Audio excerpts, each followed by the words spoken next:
श्रीशैलेशदयापात्रं दीवप्यादिगुणार्णवम् यतीन्द्रप्रवणं वन्दे रम्यजामहतरमुनिं लक्ष्मीनाथसमारम्भां नाथयामनमध्यमाम् अस्मदाचार्यपर्यन्तां वन्दे गुरुपरम्परां यो नित्यमच्युतपदाम्बुजयुग्मरुग्म व्यामोगतस्तदितरानुज्ञाय मेने अस्मद्गुरोर्भगवतोऽस्तु दयैकसिन्धोः रामानुजस्य चरणौ शरणं प्रपद्ये मातापिता युवतयकास्तनया विभूतिः सर्वं यतेव नियमेन मदन्मयानाम् आद्यस्य न कुलपतेर्वकुलाभिरामं श्रीमत्ततङ्ग्रीकुलं प्रणमाहि मूर्धना भूतं चरस्य मकताभ्ययपट्टनाथ श्रीभक्तिसारकुलशेखरयोगिवाघान् भक्ताङ्ग्रेण परकालयतीन्द्रनिष्ठान् श्रीमत्पराङ्कुशमुनिं प्रणतोऽस्मि नित्यं गुरुमुख अनदीत्य प्रागवेदान्नशेषान् नरपतिपरिक्लप्तं शुल्कमातातु कामका स्वचर अमरवन्द्यं रङ्गनाथस्य साक्षात् ऋतुकुलतिलकं तं विष्णुचित्तं नमामि விண்ணார் தடமதில் ஷோவில்லு புத்தூரெண்டூறுகால் சொன்னார் கடற்கமலம் சூடினோம் முன்னால் கிழியறுத்தான் என்றுரைத்தோம் கீழ்மைனில் சேரும் வழியறுத்தோம் நெஞ்சமே வந்து பாண்டியன் கொண்டாட பட்டபிரான் வந்தானின்றி ஈண்டிய சங்கமிடுத்தூத வேண்டிய வேதங்களோதி விரைந்து கிழியறுத்தான் பாதங்கள் யாமுடைய 10. பெரியாழ்வார் அனுகிரகித்த திருப்பல்லாண்டை அனுபவிக்க பிராப்தமாக இருக்கக்கூடிய ஒரு நிலையிலே அதனுடைய தனியன்களை அனுபவித்துக் கொண்டிருக்கிறோம். அதிலே முதல் தனியன் சுவாமி நாதமுனிகள் அனுகிரகித்தது சம்ஸ்கிருத தனியன். குருமுக அனதேத்ய பிராகவேதான்ன சேஷான் என்று சொல்லக்கூடிய தனியன். அதுக்கு அடுத்த தனியன் பாண்டிய பட்டர் என்ற பெரியவர் அனுகிரகித்தது. மின்னார் தடமதில் சூ வில்லுபுத்தூர் என்று ஒரு கால் சொன்னார் கழக்கமரம் சூடினோம் என்று சொல்லக்கூடிய தனியன். அந்த தனியனையும் அனுபவிக்க பெற்றோம். அதில் மதிலுடைய ஓக்கத்தை உடுக்கக்கூடிய மதில், அந்த மதிலை பிரதானமாக கொண்டாடுகிறார். அது மட்டுமல்ல, ஸ்ரீவில்லிபுத்தூர்னு ஒரு தடவை சொன்னால போதும் அவர்களுடைய திருவடியை என்னுடைய சிரசால தரிக்கிறேன் என்று பாண்டியபட்டர் தெரிவிக்கிறார். அது மட்டும் இல்ல, முன்னால் கிழியறுத்தோன் என்றுரைத்தோம் சுவாமி பெரியாழ்வார் வேண்டிய வேதங்களோடு விரைந்து கிழியறுத்தார் என்று யார் நினைக்கிறார்களோ அவருடைய திருவடிகளை எனக்கு பற்றும் தெரிவிக்கிறார் பாண்டியபட்டர். அடுத்து மூன்றாவது தனியன் பாண்டியன் கொண்டாட பட்டர்பிரான் வந்தான் என்று ஈண்டிய சங்கம் எடுத்தூத. இதிலே பாண்டியன் கொண்டாடுகிறார். பாண்டிய மன்னவன் வல்லபதேவன் என்னவென்று கொண்டாடுகிறார் என்றால், பெரியாழ்வார் வந்தார், வேதம் பூர்ணமாக அந்த விஷயத்தை எடுத்து சொல்லி யார் பரதேவதை என்று நிர்ணயிக்க வந்தார் அப்படின்னு பாண்டியன் கொண்டாட பட்டர்பிரான் என்று தெரிவிக்கிறார். அப்படிப்பட்ட வந்தான் என்று, வந்தான்னா பாண்டியன் கொண்டாடுகிறார். என்னன்னு கொண்டாடுற? பட்டர்பிரான் வந்தான். யார் பட்டர்பிரான்? பெரியாழ்வார் பட்டர்பிரான். எதற்காக பட்டர்பிரான்? பட்டர்கள் என்று சொல்லக்கூடிய வித்வான்களுக்கு உபகாரம் பண்ணினபடியாலே பட்டர்பிரான். வித்வான்களுக்கு என்ன உபகாரம் பண்ணினார்? பரதேவதை இன்னார் இன்னார் என்று அவர்கள் குழப்பத்தில் இருக்க செய்தே அந்த குழப்பத்தை தீர்த்து வைத்தது யார் என்றார்? பெரியாழ்வார். அதனாலே பாண்டியன் கொண்டாட பட்டபிரான் வந்தான் என்று ஈண்டிய சங்கம் எடுத்துவத. அதனால இங்க பெரியாழ்வார் வந்தவுடனே அந்தந்த மதத்தவர்கள் இருப்பா இல்லையா, அவரவர்கள், அதாவது சைவ மதம், கானாபத்திய மதம், அதே போல எத்தனை மதங்கள் உண்டு, அந்தந்த மதத்துடைய அந்த அவர்கள் சங்கத்தை எடுத்து ஊதுகிறார்களாம். நாங்கள் வந்தோம் எங்கள் சைவத்தை பற்றி சொல்லுகிறோம், நாங்கள் வந்தோம் கானாபத்தியத்தை பற்றி சொல்லுகிறோம் என்று அவரவர்கள் தங்கள் மதத்தை பற்றி தெரிவிக்கிறார் இல்லையா, அந்த சங்கங்கள் எடுத்து ஊத. பாண்டியன் கொண்டாட பட்டபிரான் வந்தான் என்று ஈண்டிய சங்கம் எடுத்தூத. அது முதல் ஊத.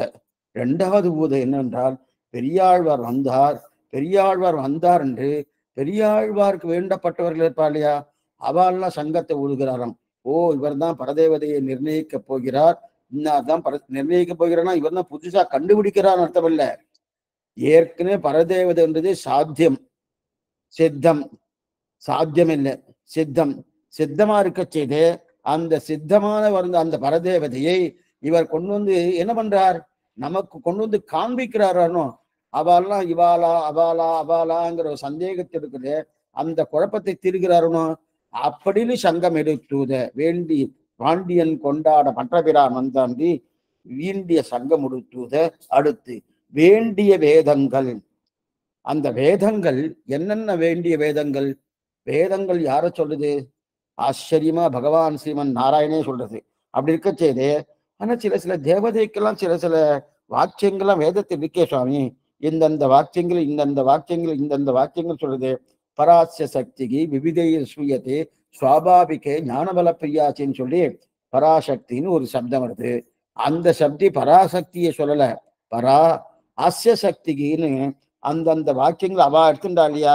அதனால இதுல இருந்து என்ன தெரியுதுன்னா, அவரவர்கள் தங்கள் தங்கள் மதிவு கற்பாலே என்னென்ன வாக்கியங்கள் உண்டோ அந்தந்த வாக்கியத்தை பேர். ஆனா பெரியாழ்வார் வேண்டிய வாக்கியத்தில் வேண்டிய வாக்குன்னா ஸ்ரீ வைஷ்ணவ பரமா இருக்கக்கூடிய வாக்கியங்கள் மட்டும் இல்ல, அனைத்து வாக்கியங்களும் எடுத்துக்கொள்கிறார். அதைத்தான் இங்க தெரிவிக்கிறார். சரி சுவாமி, அப்ப மீதி தேவதையெல்லாம் விட்டுடணுமா? எங்களுக்கு குலதெய்வம்னு ஒண்ணு இருக்கு, அந்த குலதெய்வம் எல்லாம் விடணுமான்னா, குலதெய்வம்னா யாரு? பகவான் தான் குலதெய்வம், வேற எதுவும் குலதெய்வம். நம்ம இன்னொன்னு வேணா சொல்லலாம். குலதெய்வம்னு ஆத்யஸ்தன குலபதி மாதா பிதா இவதயகா ஸ்தனயா விபூதிகி சர்வம் யதேவ நியமேன மதன்மயானாம் ஆத்யஸ்தன குலபதி. நம்முடைய குலத்துக்கு தலைவர் யாரு? சுவாமி நம்மாழ்வார். அந்த குலதபின்னு தெரிவிக்கிறார் இல்லையா? அப்படிப்பட்ட அவரை வேணா வச்சுக்கலாமே தவிர, இல்ல சுவாமி அந்தந்த குலதெய்வத்தை விட்டுட்டா ஏதோ பண்ணுமே அப்படின்னு சொல்லிட்டு இருக்காருன்னு. அப்ப இதுல இருந்து என்ன தெரியுதுன்னா, அந்தந்த குலதேவதை ஏதோ தனக்கு ஏதோ ஒரு கஷ்டத்தை கொடுக்குறதுன்னு தெரிவிக்கிறா இல்லையா? யார் கஷ்டத்தை கொடுப்பா? தாயார் தகப்பனார் கொடுக்க மாட்டா. அப்ப தாயார் தகப்பனார் தவிர வேற யாரோ வெளி மனுஷா தானே அந்த கஷ்டத்தை கொடுக்குறா. அப்ப அதுல இருந்தே தெரியுது அவ தாயார் தகப்பனார் இல்லைன்னு தெரியாது. அப்ப அவ ஒன்றும் கஷ்டத்தை கொடுக்க போறது இல்லை. ஏன்னா இப்ப எனக்கு பலம் அதிகம் வச்சுங்க. யாரோ ஒருத்தர் சிறு குழந்தை ஒருத்தர் என்னை அடிக்க வந்துடுவாங்க, பயப்பட முடியும்னா பயப்பட முடியலாம். என்னோட பெரியவாளா இருந்தா அடிச்சுடுவாரான்னு பயம் இருக்கும்.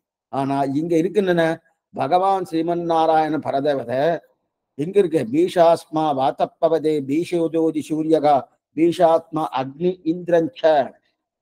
சூரியன் காலையில உதிக்கிறான் இல்லையா? பகவானுடைய ஆணைக்கு பயந்து கொண்டு உதிக்கிறான். ஒவ்வொரு தேவதையும் அவரவருடைய காரியங்களை பகவானுடைய ஆணைக்கு உட்பட்டு பயந்து நடக்கிறது. அப்படி இருக்க செய்து நம்ம யாருக்கும் பயப்பட வேண்டிய அவசியம் இல்லை. எந்த குலதெய்வமும் எதுவும் பண்ண போறது. இத்தனைக்கும் அந்த நவகிரகங்கள் தான் பகவான். இந்த ஸ்ரீரங்கத்துல விமானம் இருக்கணும், கடந்த காலத்திலே சொல்லியிருக்கேன். அந்த விமானத்துக்கு ஆராதனம் பண்றதே நவகிரகங்கள் தான். அப்படி இருக்கச்சு நம்ம பயப்பட வேண்டாம்னு தெரிவிக்கிறேன். இதுக்கு சொல்ல வந்தேன்னா, அப்படி இருக்கச்சு இங்க பொங்கல் ஒரு நிமிஷம். இப்ப வியாக்கியாந்த வாசியம் அதாவது ஊதி கிடக்கிற பிரசம்சாபர வாக்கியங்களை எடுத்து பிரம்மருத்ராதிகளை போற பொழிய சொல்லி உபன்யசிக்க என்ற பிரசம்சாபர வாக்கியங்கள் இருக்கு. வேதத்துல நிறைய வாக்கியங்கள் இருக்கு. இன்னைக்கு நீங்க கொஞ்சம் நிதானமா கேட்டதான் புரியும். கொஞ்சம் சாஸ்திரோக்தமான அர்த்தங்கள் எடுத்திருக்கார் சுவாமி பிரலோகந்திய சுவாமி. பார்க்கணும், வேதத்துல பிரசம்சா வாக்கியங்கள் நிறைய இருக்கு. பிரசம்சா வாக்கியங்கள்னா இன்னாருக்கு பெருமை சொல்லணுன்றதுக்காக சொல்றது. இன்னாருக்கு சில சேவதைகள்லாம் பெருமை கொடுக்கறது. பெருமை சொல்லியிருக்கு. ஆனா அது எதுக்காக அந்த பெருமையை சொல்லிங்கன்னா அதான் பிரசம்சா வாக்கியங்கள்னு பேரு. இப்ப எதுக்குன்னு பின்னாடி சொல்றேன். இதுக்கு சொல்ல வந்தேன்னா, அந்த பிரசம்சா வாக்கியங்களை எடுத்து பிரம்மருத்ராதிகளை போற பொழிவை சொல்லி உபன்யசிக்க எண்ணுதல். பிரம்மருத்ராதிகளுக்கெல்லாம் நிறைய பலம் இருக்கு போட்டிருக்கு, நிறைய அவளுக்கு பெருமை இருக்கு போட்டிருக்கு, அவாதான் எல்லாமே போட்டிருக்கு அப்படின்னு நினைக்கிறா இல்லையா? அந்த மாதிரி அதான் பிரசம்சா வாக்கியம். பாண்டிய சங்கம் ஈண்டிய சங்கம் எடுத்துவத. ஈண்டிய சங்கம் அந்த பிரசம்சா வாக்கியங்கள்லாம் ஒன்றும் கிடையாதுன்னு சொல்லி ஒரு சங்கத்தை எடுத்து ஊதுகிறார். அது எந்த சங்கம்? அது அந்த ஈண்டிய சங்கம். அந்த சங்கம் தான் ஜெயசங்கங்கள் பலவற்றை வாயிலே மடுத்துவத. ஜெயசங்கங்கள். பெரியாழ்வார் வந்தது ஒரு ஜெயகோஷம். ஜெய ஜெய ஜெய ஜெய ஆழியட சங்கம் வில்லுமட திசவாழியட தண்டும் வாழுமட என்று அந்த ஜெயகோஷங்கள் ஜெய ஜெயது அந்த ஜெயகோஷங்கள் இருக்கு இல்லையா? அந்த ஜெயகோஷங்கள் எடுத்து ஊத. இந்த மாதிரி சங்கம் ஊதி யாரா ஜெயிச்சிருக்காளா சுவாமி? யாரா ஏதாவது அடையாளம் காமிச்சிருக்காளன்னா, பூங்கல் திருமுகத்து மடுத்தூதிய சங்கொலி. பூங்கல் திருமுகத்து மடுத்தூதிய சங்கலி என்ன கடவுதரே? எடுத்தூத என்ற போது கிட்டி ஊத என்றபடி அதி சேபித்த வித்வான்கள் வாய் அடக்கும்படி வேண்டிய போதங்கள் வேதி சர்வே வேதாக யத் பதம் ஆமனந்தி என் வேதைஷ சர்வை அகமே விவேத்யக என்கிறபடியே வேதங்கள் எல்லாவற்றாலும் ஆராதன பிரகாரத்தையும் ஆராத்திய வஸ்துவையும் சொல்லுகிறதென்று அறுதியிட்டு பகவத் பரத்வத்தை சாதித்து இனி தாழ்கைக்கு ஹேத்துவன் என்று திருவடிகளே தாழ்ந்த கிழியை துவரித்து அறுத்தவருடைய பாதங்கள் கிழியறுத்த பட்டர் பிரான் பாதங்கள் யாமுடைய பற்றுன்னு தெரிவிக்கிறார். இது வரைக்கும் என்னன்னு பார்த்தோம். அதாவது பூங்கல் திருமுகத்து மடுத்தூதிய சங்கொலின்னு, பூங்கல் திருமுகத்து மடுத்தூதிய சங்கொலி, இது ஆண்டாளுடைய பாசனம், நாச்சியார் திருமொழி பாசனம். குண்டலி கண்ணன் ருக்மணி பிராட்டியை திருக்கல்யாணம் பண்ணி கொடுக்கதான் வந்தான். அப்ப கண்ணனும் ருக்மணி பிராட்டியும் நேரா சந்தித்ததே கிடையாது. சந்திப்பதற்கு முன்னாடி ரெண்டு பேரும் காதல், பிரேம காதல், அத்தனை காதல். காதல் அதாவது இங்கிருந்து ஒரு கடிதம் அங்க போகும், அங்கிருந்து ஒரு கடிதம் அங்க வரும். ஒருத்தருக்கு ஒருத்தர் பேசிட்டு பேசியே காதல் வளர்த்துட்டு அந்த வளர்ந்தபடியாலே கடைசியில இனிமே ருக்மணி பிராட்டி வேற யாருக்கோ கல்யாணம் பண்ணி கொடுக்குறான்னு வந்துடுது. வந்த உடனே ருக்மணி ஒரு லெட்டர் எழுதுறார், அதை ஸ்ரீமுகம்னு பேரு. அந்த 7 ஸ்லோகங்கள் கொண்ட ஒரு கடிதாசம் எழுதுறார். எழுதி நேர ஒரு விருத்திய பிராமணர் அவர் மூலமா அனுப்பி வைக்கிறார். அவர் கொண்டு போய் கண்ணன்ட்ட கொடுத்த உடனே அவர் கண்ணன் பார்த்துட்டு, ஓ இப்படி இருக்கா, நான் வந்துடுறேன்னு. அப்ப அதுல என்ன சொல்லியிருக்காருன்னா, இப்ப விஷயத்துக்கு அந்த விஷயம் எல்லாம் போக வேண்டாம். முதல்ல எழுதப்பட்ட காதல் கடிதம் இந்த மாதிரி இருக்கா சுவாமி. கண்ணனுக்கு முதல்ல எழுதப்பட்ட காதல் கடிதம் இது ருக்மணி பிராட்டி தான். இன்னைக்கு யாராவது எழுதினான்னா, சுவாமி முதல்லயே இருக்கா சுவாமி, நீங்க ஏன் நான் எழுதினது தப்புன்னு சொல்லிட்டு இருக்கேன்னு சொல்லலாம். எதுக்கு சொல்ல வந்தேன்னா, அப்ப காதல் கடிதம் முதல்ல எழுதியிருக்கா இல்லையா ருக்மணி பிராட்டி, அதுல என்ன தெரிவிக்கிறார்னா ஆச்சரியமா தெரிவிக்கிறா பாருங்க. ரொம்ப சாமர்த்தியமா எழுதியிருக்கா. ரொம்ப ஏன்னா சில பேர்ல அசட்டு பெண்ணா இருப்பா. அசட்டு பெண்ணா இருந்தான்னா தான் யாரை காதலித்தாலோ அந்த காலித்த மகனை அப்படிப்பட்ட அந்த அந்த ஆண் மகனை கல்யாணம் பண்ணி கொள்ள முடியலேன்னு வருத்தப்பட்டு அப்படியே ஏமாந்து இவாரெல்லாம் என்ன சொல்றாலும் அதன் பிரகாரம் நடந்து போயிடுவா. ஆனா இது அப்படி இல்லை, இது அப்படி இல்லை. இது எப்படின்னா சாமர்த்தியமான பெண்ணா இருந்தா அது எடுக்க வேண்டிய முடிவெல்லாம் எடுத்து அதுக்கு தகுந்தவன் எடுத்து பண்ணணும். ருக்மணி பிராட்டிக்கு ஆச்சரியமான சாமர்த்தியம். அசட்டு பெண்ணு கிடையாது. அப்படி இருக்கச்சது அந்த மாதிரி என்ன பண்ணான்னா, நேர நீ வா கண்ணா, நீ நேரா வரணும். வரும்போது எப்படி வரணும் தெரியுமா, தேரோடு வரணும். இதெல்லாம் அதை கேட்டுங்கோ. யாருக்காவது இந்த மாதிரி நிலை இருந்ததுன்னா, இந்த ருக்மணி பிராட்டி எப்படி விவாகம் பண்ணிட்டா, இதுக்கு பேர் ராட்சச விவாகம்னு பேர். அது மாதிரி பண்ண வேண்டிய அவசியம் இல்லை. இதுக்கு சொல்றேன். ஏன்னா அந்த மாதிரி நேரா தேரோடு வா.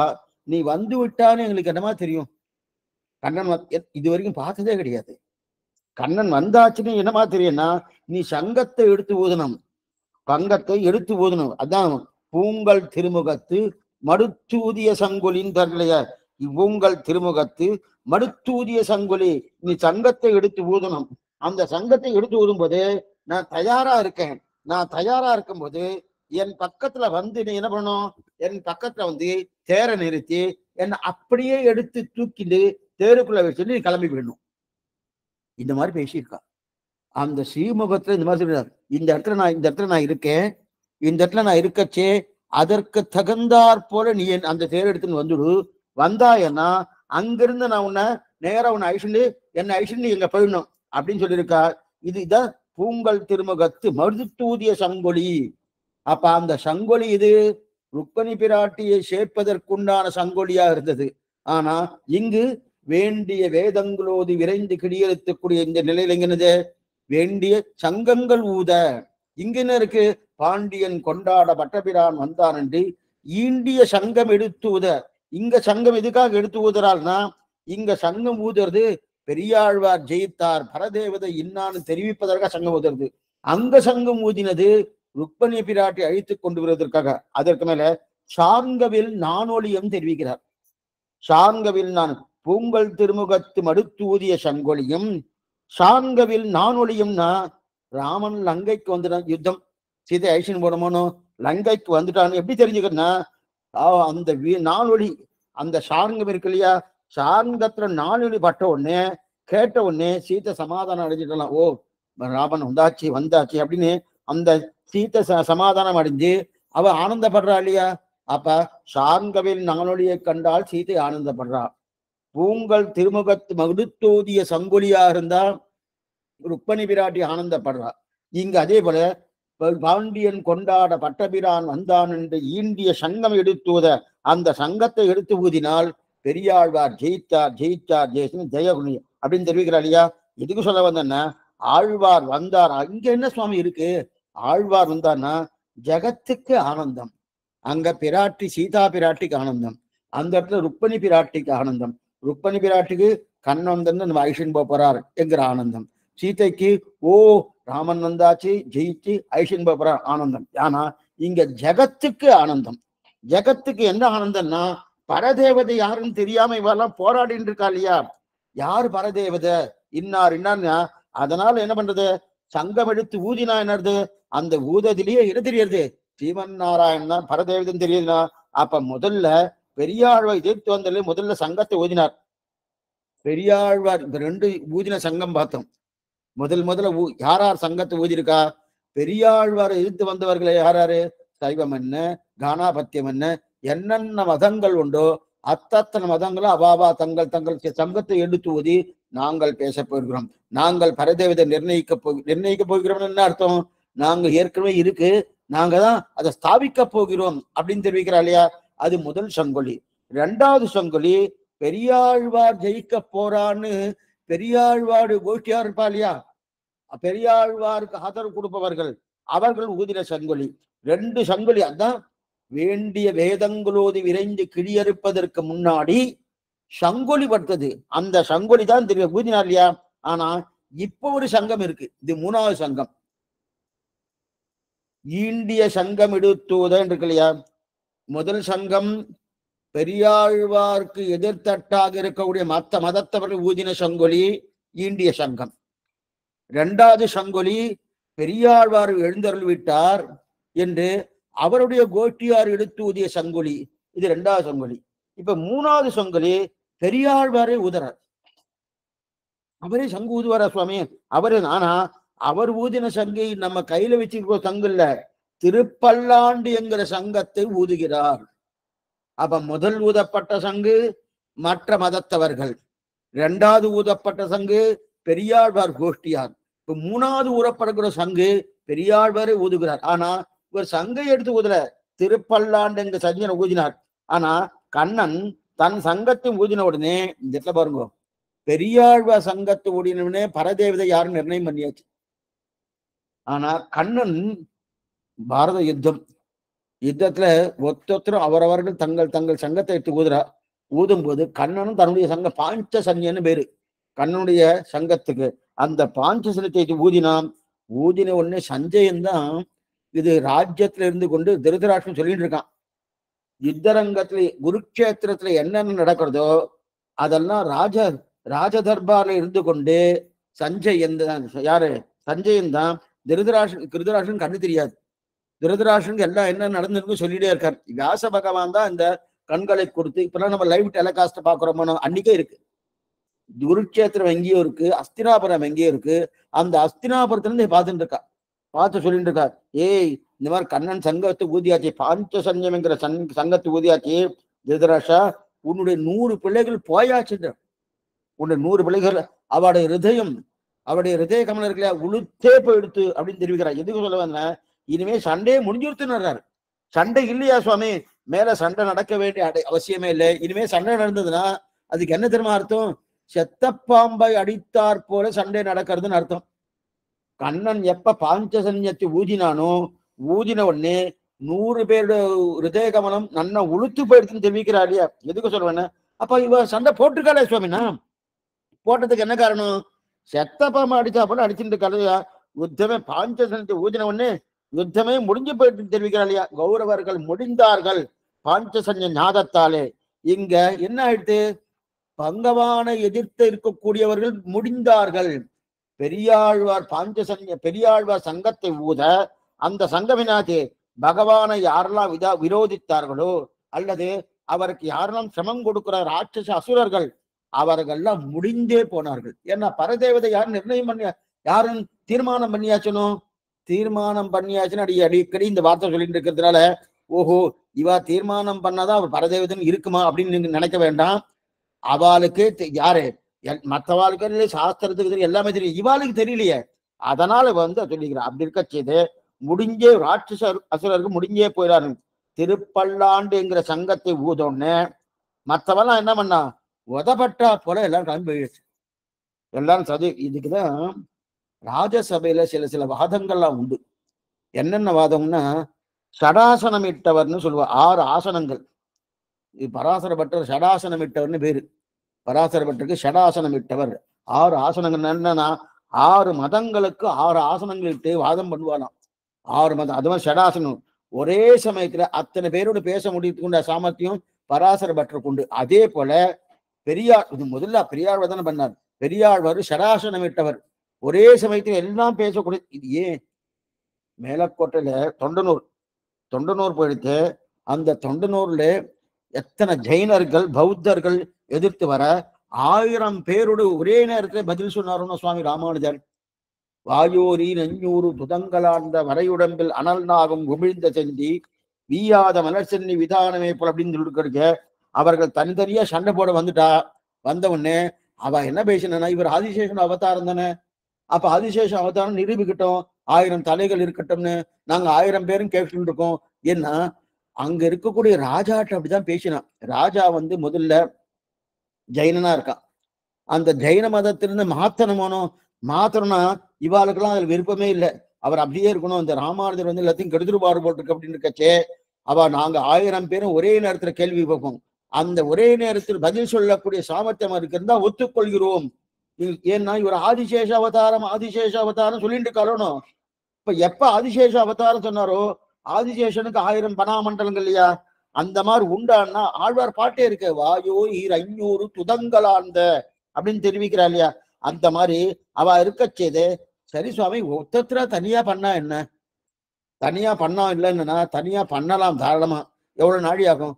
தனித்தனியா ஒவ்வொரு கேள்விக்கும் ஒவ்வொரு பதில் சொல்லிட்டு இருந்தா மேற்கொண்டு சுவாமிக்கு நேரம் கிடையாது. என்ன நேரம் இல்லைன்னா மேற்கொண்டு செல்லப்பிள்ளையுடைய கைங்கரியம், அந்த கைங்கரியம் व्यर्थமா போகுமோன்னு இவாழ்கிட்டயே சண்டை போட்டு உட்கார்ந்து இருந்தா, ஒருவேளை இல்ல சுவாமி சண்டை போட வேண்டாம், எனக்கு செல்லப்பிள்ளை கைங்கரியம் தான் முக்கியம்னா என்ன நினைப்பா, இவாளுக்கு கோழை போட்டிருக்கு, இவாளுக்கு ஒரு விஷயம் தெரியாது போட்டிருக்கு, சாஸ்திர வாசனையே இல்லை, எதுவுமே இல்லை போட்டுன்னு நினைச்சுப்பா. அப்ப சண்டையை விடவும் படாது. அதே நேரத்துல கைங்கரியம் பண்ணியாகணும். அதனால பகவான் என்ன பண்ணார், ராமானுஜர் என்ன பண்ணனா ஒரு தடையை போட்டார். தடைக்கு பின்னாலே தன்னுடைய இயற்கையான தன்மையாக இருக்கிற ஆதிசேஷ அவதாரத்தில் உண்டு அத்தனை பேரும் சமாதானம் சொன்னாரோனோ. இது போல நாட்டிய நீச சமயங்கள் மாண்டன நாரணனை காட்டிய வேதம் கலிப்புட்டது தென்குருகை வள்ளல் வாட்டமிழா வந்தமிழ் மறைவாழ்ந்த மண்ணுலகில் ஈட்டிய சீலத்து ராமானுஜன் தன் இயல்பு கண்டேன்னு தெரிவிக்கிறார் இல்லையா. அப்படி இருக்க செய்து திரைக்கு பின்னாடி இருந்து கொண்டு ராமானுஜர் எப்படி ஜெயித்தாரோ அதே போல நாட்டிய நீச சமயங்கள் மாண்டன, நாட்டி வச்சிருக்காங்க. அப்படின்னா பேசி சமயங்களை நாட்டி வச்சிருக்கலாம். இன்னார்தான் இவ பேசிட்டே இருக்கா. பேச நின்ற சிவனுக்கம் பிரமந்தமக்கம் பிறர்க்கம், இது முன்னாடியே பார்த்துருக்கோம் நம்ம. பிறக்கும் நாயகன் அவனேன்னு இவ பேசி சமயங்களை நாட்டிருக்கலாம். அதை மாய்த்தது யாரு? சுவாமி ராமானுஜன் மாய்த்திருக்க. அதன் பிறகு வேதாந்தத்துக்கெல்லாம் ஆனந்தமா, அந்த ஆனந்தம் ஏன்னா இத்தனை நாள் வேதாந்தத்துல மூலையில தூக்கு போட்டிருந்தாலும் அந்த மூலையில தூக்கு போட்டிருந்த இது அவரவர்களுக்கு சில ஞானங்கள் உண்டு.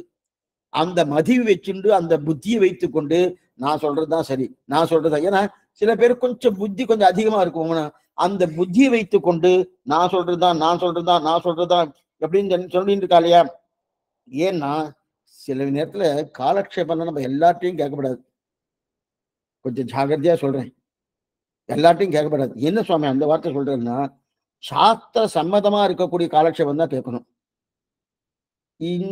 இந்த சப்தத்துக்கு இந்த அர்த்தம் எனக்கு தோன்றது, இது நன்னா இருக்கு, அது மட்டுமல்ல எனக்கு இந்த மாதிரி அர்த்தம் சொல்றக்கூடிய சாமர்த்தியம் எனக்கு இருக்கு அப்படின்னு சொல்றவாவுடைய காலக்ஷேபம் கேட்கவே படாது. ஏன்னா தன்னெஞ்சில் தோத்தினதே சொல்லி இது சுத்த உபதேச வர வார்த்ததன்பன் மூர்க்கராவான்னு தெரிவிக்கிறார். முன்னோரு மொழிந்த முறதப்பாமல் கேட்டு பின்னோர்ந்து தாமதனை பேசாதுன்னா, ஏன்னா ஏற்கனவே நம்ம குழப்பின்னு இருக்கோம்.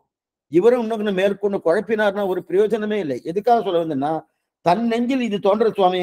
அவ முன்னாடி என்ன இந்த பௌத்த மதம் 4 சிஷ்யருக்கு இப்படிதான் பண்ணா. மூல புருஷர் ஒண்ணு சொல்லிட்டார், அவரை விட அடுத்தது இன்னொரு சொன்னார், அவரை விட அடுத்தது இன்னொரு சொன்னார். அவரை விட அர்த்தம் ஒன்று சொன்னார். இதெல்லாம் நம்ம மேல பார்க்க போறோம். எங்க பார்க்க போறோம்னா திருவாய்மொழி முதல் சியப்பதில் இதெல்லாம் பார்க்க போறோம். இதுக்கு சொல்ல வந்தேன்னா அப்படி இருக்கச்சே நான் சொன்னதை கேளுங்க அப்படின்னு சொல்றா பாருங்க. அவ காலட்சமே கேட்கப்படுதுன்னா வியாக்கியானத்துல என்ன சொல்லியிருக்கோ பூர்வாச்சாரி அதனால மேலையார் செய்வனகள் வேண்டுவன கேட்டு என்ன முன்னாடி என்ன அனுஷ்டானமோ அந்த அனுஷ்டானத்தை தான் பின்பற்றணும். அது மட்டும் இல்ல அவ என்ன சொல்லியிருக்காளோ அதை திருப்பி சொல்லத்தான் நம்ம இருக்கமே தவிர நாம புதுசா நம்ம கற்பனை பண்ணி ஏத்தியா பண்ணோம்னா தப்பா போயிடும். அந்த காலட்சேபம் கேட்கவே கூடாது. கேட்டா என்ன சுவாமி ஆகும்னா நாமும் குழம்ப வேண்டியதுதான். ஏற்கனவே குழம்பின்னு இருக்கோம். இதுக்கு சொன்னா இந்த பாட்டை பார்க்கச்சே இதுக்கு இந்த மாதிரி அர்த்தம் சொன்னா நல்லா இருக்குமே அப்படின்னு சில பேர்லாம் சொல்லுவான். அது எப்படி பெருமையா சொல்லுவான்னா பார்த்தேலா அவ இந்த மாதிரி எழுதிட்டு போயிட்டா நான் என்னமா நன்னா எழுதியிருக்கேன் பாரு, என்னமா நன்னா எழுதியிருக்கேன் பாரு. இந்த மாதிரிதான் ஒரு ராஜா வேற சொல்லிட்டாரு. இந்த மாதிரி நம்பில்லைட்ட ஒரு ராஜா வந்து இந்த மாதிரி சொன்ன உடனே அவர் சொன்னாரு என்ன பண்றது, ராஜாட்ட கோச்சிக்க முடியாது. ஆனா ரொம்ப அவன் ராஜாவுக்கு சமாதானம் அடையிற மாதிரி ஒரு வார்த்தை சொல்லி முடிச்சிட்டாரு. எதுக்கு சொல்ல வந்தேன்னா அந்த மாதிரி பேசுறது என்ன சாஸ்திரம் என்ன சொல்லித்தோ அதை தான் கேட்கணும். அதைத்தான் திரும்பி சொன்னமே தவிர வேதமும் வேதாந்தம் என்ன சொல்லித்தோ அதைத்தான் ஒரு அக்ஷரம் இல்லாம நான் சொல்லணும். இதுதான் முதல் ஸ்லோகம். அதாவது ஸ்ரீபாஷ்யத்துக்கு மங்கள ஸ்லோகம் 2 மங்கள ஸ்லோகம். அகில புவன ஜன்மஸ்தேம பங்காதில் இது ஒரு ஸ்லோகம். அதே போல 2வது ஸ்லோகம் பாராசரிய வசஸ்சுதாம் உபனிஷத் துக்தாதி மத்யோத்ருதாம் சம்சாராபி விபீதன வியபகத பிராணாப்த சஞ்சீவனிம் பூர்வாச்சாரிய சுரக்ஷிதாம் பகுமதி வியாகாத தூரஸ்திதாம் ஹானீதாந்து நிஜாட்சரைகி சுமனசகா பௌமா பிவந்த்வந்த கண்ணு ஆச்சரியமா தெரிவிக்கிறார். அந்த 2வது மங்கள ஸ்லோகத்துல பாராசரிய வசஸ்தாம் பராசர மகரிஷி வாழ்லாம் நன்னாதான் பண்ணி வச்சான். உபனிஷத் துக்தாதி மக்ரோது. ஆனா அதற்கு பின்னாடி வந்தவர்கள்லாம் அந்த உபனிஷத்துடைய அர்த்தங்கள்லாம் பின்னாடி தூக்கி போட்டான், மூலையில போட்டான்.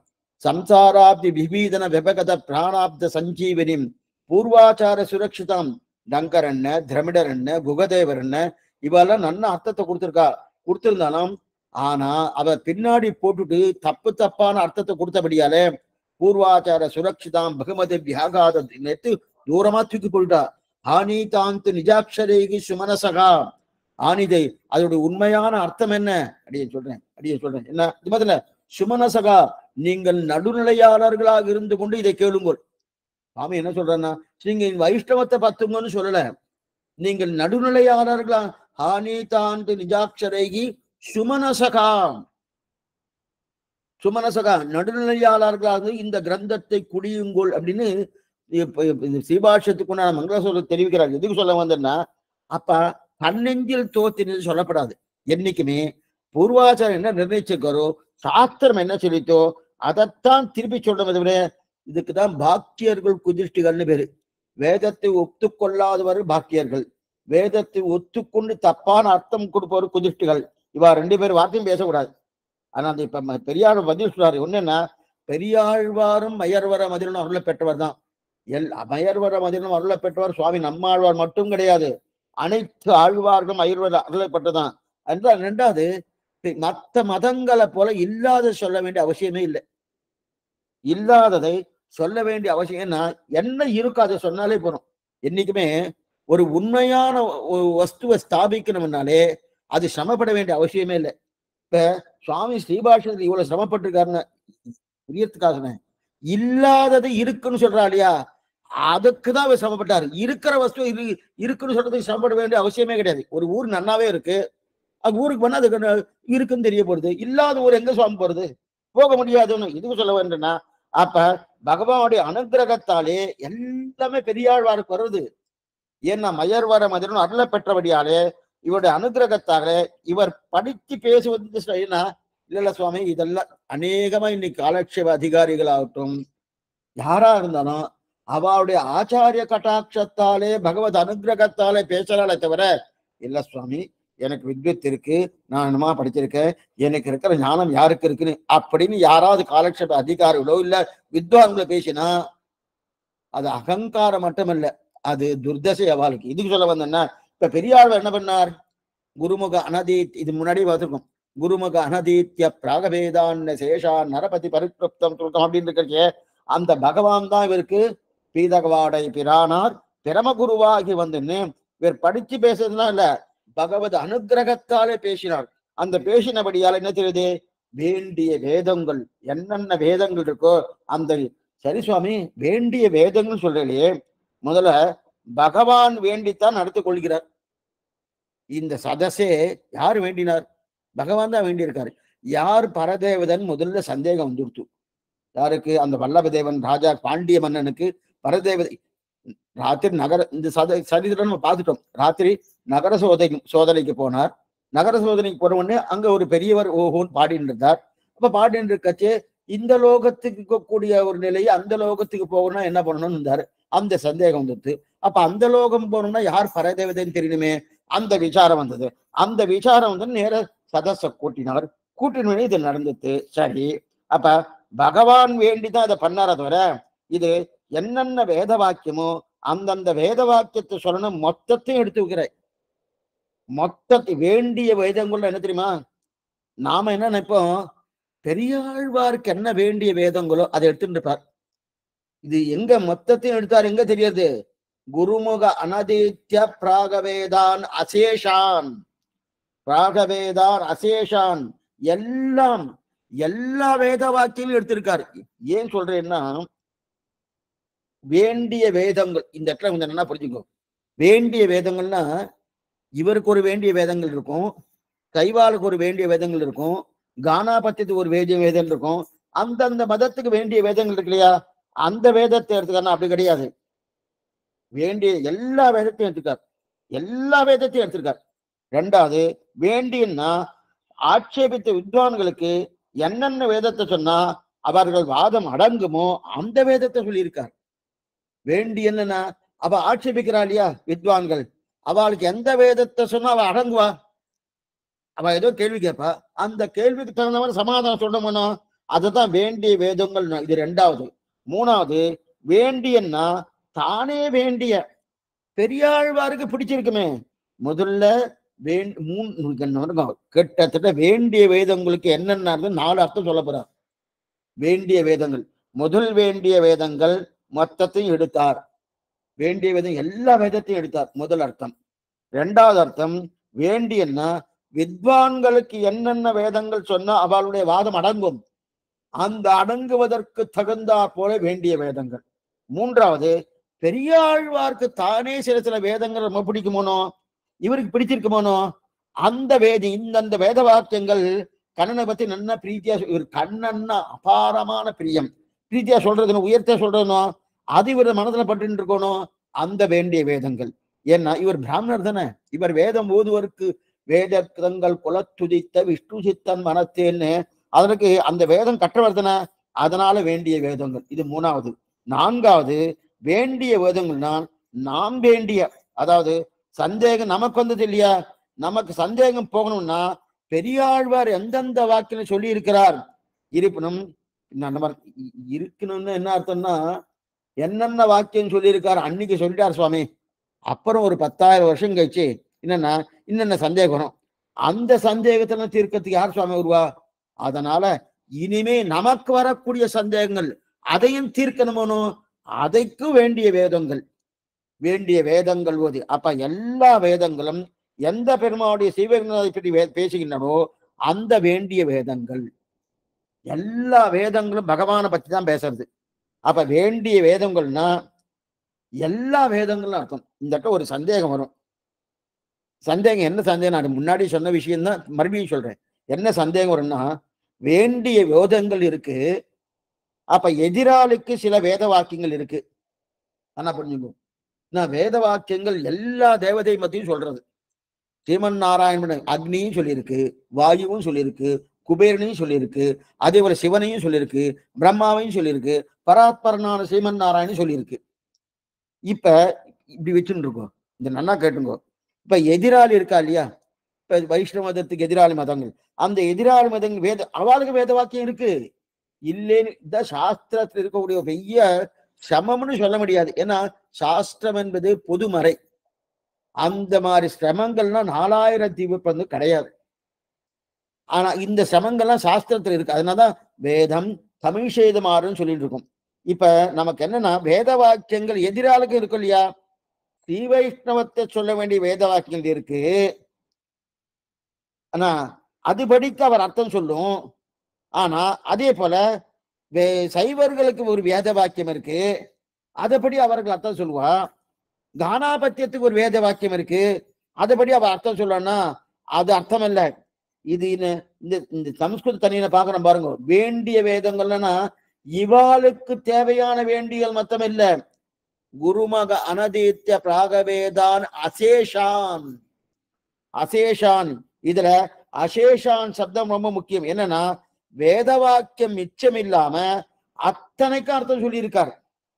அப்ப வேதம் இருக்கு, சைவத்துக்குன்னு சில வாக்கியம் இருக்கு, உண்மைதான். அதற்கான அர்த்தம் சரி.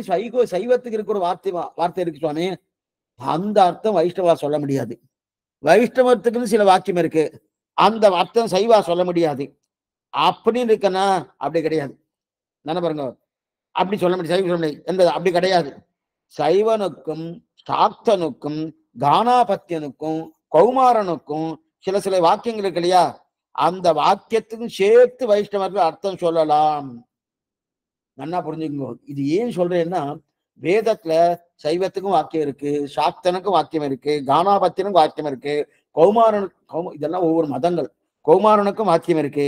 இந்தந்த வாக்கியம் சப்தங்கள் இருக்கு இல்லையா, வாக்கியம் என்ன அவளுடைய பெருமை சொல்லக்கூடிய வாக்கியங்கள் இருக்கு. அப்ப அது சொல்லியாச்சுன்னா அவதான் பரதேவதை வந்துருமே சுவாமின்னா, அப்ப ஸ்ரீ வைஷ்ணவ தனக்கு இருக்க வாக்கியம் இருக்கணும், அதை சொல்லி ஜெயிக்கிறாருன்னா ஜெயிக்க முடியாது. ஏன்னா இப்ப 10 பேர் நிக்க வச்சிருக்கோம், நிக்க வச்சுட்டு எல்லாருக்கும் ஒவ்வொரு பெருமையை சொல்லியாச்சுன்னா அந்த பெருமை எல்லாருக்கும் சமமா இருந்துட்டோம்னா அப்ப என்னமா சுவாமி இந்த 10 பேர்ல இவர் சிறந்தவர்னு சொல்ல முடியும்? சொல்ல முடியாதுன்னு.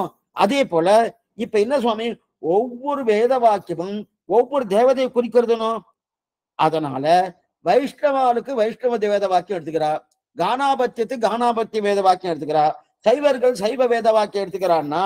ஆனா இந்த இடத்துல என்னன்னா, சைவர்கள் வைஷ்ணவருக்கு அர்த்தம் சொல்ல முடியாது, வைஷ்ணவர்கள் எல்லா வேத வாக்கியத்துக்கும் அர்த்தம் சொல்ல முடியும்.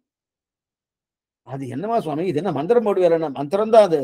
என்னன்னா வைஷ்ணவருடைய மதம் என்பது சாஸ்திரம் என்ன சொல்லித்து அது. அவருடைய மதம் என்பது அவர் இன்னார பரதேவதை நிர்ணயம் பண்ணிட்டு அது சாஸ்திரத்தில் இருக்கான்னு தேடுறான். நல்லா புரிஞ்சுங்க, இதான் வித்தியாசம். ஒரு புஸ்தகத்துல என்ன இருக்கு அப்படின்னு சொல்றதுக்கும் நான் சொன்னதை புஸ்தகத்துல காண்பிக்கிறேன் என்று சொல்வதற்கும் நிறைய வித்தியாசம் இருக்கு. நான் சொன்னதை புஸ்தகத்துல காண்பிக்கிறேன்னு சொன்னா அப்ப உண்மை இல்லாத தன்மை அங்க வரலாம். ஏன் உண்மை இல்லாத தன்மை தான் நிறைய இருக்கும், ஏன்னா திணிக்கிறான்னு அர்த்தம். புஸ்தகத்துல இருக்கிறத நான் சொல்றேன்னா அப்ப திணிக்க முடியாது, அங்க என்ன இருக்கும் அதுதான் சொல்ல முடியும். அதுதான் ஸ்ரீ வைஷ்ணவ மதம். மற்ற மதங்கள்லாம் என்னன்னா சாஸ்திர சம்மதம் இல்லாம சில பேர் சில சில தேவதைக்கெல்லாம் சில சில பாராட்டுக்கள் சொல்லி இருக்குமோனோ, அந்த பாராட்டுகளை வைத்து கொண்டு ஓ இவர்தான் பரதேவதா இவர்தான் பரதேவதா சொல்லிட்டு இருக்கா இல்லையா, அது பிரயோஜனமே இல்லை. இதுக்குதான் வேதார்த்த சங்கிரகம்னு ஒரு கிரந்தம், ஆச்சரியமான கிரந்தம், சுவாமி நவவித கிரந்தங்கள் பண்ணியிருக்கார் சுவாமி ராமானுஜன். ஆக வேதார்த்த சங்கிரகம்லாம் இந்த உபனிஷத்துலாம் என்னென்ன சொல்ல வந்து நன்னா சொல்றார். எந்தெந்த அநேகமா ஸ்வேதாஸ்வர உபனிஷத்து, அதர்வசிரஸ் உபனிஷத்து, இதெல்லாம் என்ன பண்ணா இதெல்லாம் சிவனுடைய பரத்துவத்தை பேசுறதா இருக்கும் அவளை பொறுத்த வரைக்கும். அதுவும் சிவனுடைய பரத்துவத்தை பேசவே இல்லை. ஸ்வேதாஸ்வர உபனிஷத்து, அதர்வசிரஸ் உபனிஷத்து இதெல்லாம் சிவனுடைய பரத்துவத்தை சொல்ற மாதிரி இருக்கும். சிவன் பரத்தை எதுவும் சொல்லவே இல்லை. ராமானுஜருக்கு ஒரு நேர்மை உண்டு. என்ன நேர்மைன்னா, அந்த நேர்மை எங்கிருந்து சுவாமி இருந்தது? ராமானுஜன் ராம அனுஜன், ராமனிடத்திலிருந்து அந்த என்ன நேர்மைக்கு ஆச்சரியமான தட்டுன்னு நேர்மைன்னு சொல்லணும்னா ஆர்ஜவம் ஆனா நேர்மை. அந்த நேர்மைன்னு சொன்னா ராமன் தான். அப்ப ராமன் எப்படி நடப்பாரோ அதே போலதான் ராமானுஜன் நடக்கிறார். ராமன் வழிதான் ராமானுஜன். அதனாலதான் இன்னைக்கும் நீங்க இந்த நடையழக சேவிக்கணும் ஸ்ரீபெரும்புதூர்ல, ராமன் சன்னதிக்கு முன்னாடிதான். தீர்ந்தமா சுவாமி, ஆமா அங்கதான் ஒய்யாலியே நடக்கிறது. இன்னைக்கும் சிவபெரும்புதூர்ல ஒய்யால் எங்க இருக்கு? ஏன்னா ராமனுடைய நடையழகு தான் இவர் பின்பற்றுறார். நடையழகுன்னா எந்த அர்த்தம்? அவர் எப்படி நேர்மையா நடந்தாரோ அதே நேர்மை உண்டு. ஏன்னா அது மட்டும் இல்ல, நேர்மை மறைவேன், அதுக்கு தகுந்த சக்தியும் சாமர்த்தியம் வேணும் இல்லையா? அந்த நேர்மை பூர்ணமாக சுவாமி ராமானுஜர் கொண்டு. புரியறதுக்காக ஒண்ணு சொல்றேன். நம்ம கோர்ட்டுக்கு போனோம், அங்க வக்கீல் இருக்கார். வக்கீல் ஏதாவது எதிராளி வக்கீல், இந்த வக்கீல் 2 பேர் இருக்கா இல்லையா, வாதி பிரதிவாதி.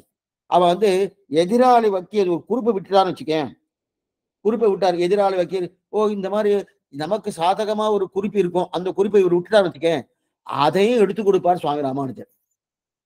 என்ன சுவாமி இவர் 2 பேரும் வாதம் பண்ணும்போது அவர் மறந்தா நமக்கு நல்லது தானே சுவாமி, மறந்தாச்சுன்னா நம்ம ஜெயிக்க போறோமோனோ அப்படின்னு சொன்னோமோனோ. சில வக்கீல்லாம் இருக்கா, சில பேர் மறந்துட்டான் வச்சுக்கேன், எதிர் இருக்கக்கூடிய எதிராளி வக்கீல் அதை எடுத்து கொடுக்கணும், கொடுக்க மாட்டா. ஓ மறந்துட்டானா ரொம்ப நல்லதா போச்சு அப்படின்னு வரலையா. சுவாமி ராமானுஜர் என்ன பண்ணாரா, அதையும் எடுத்து கொடுப்பார்.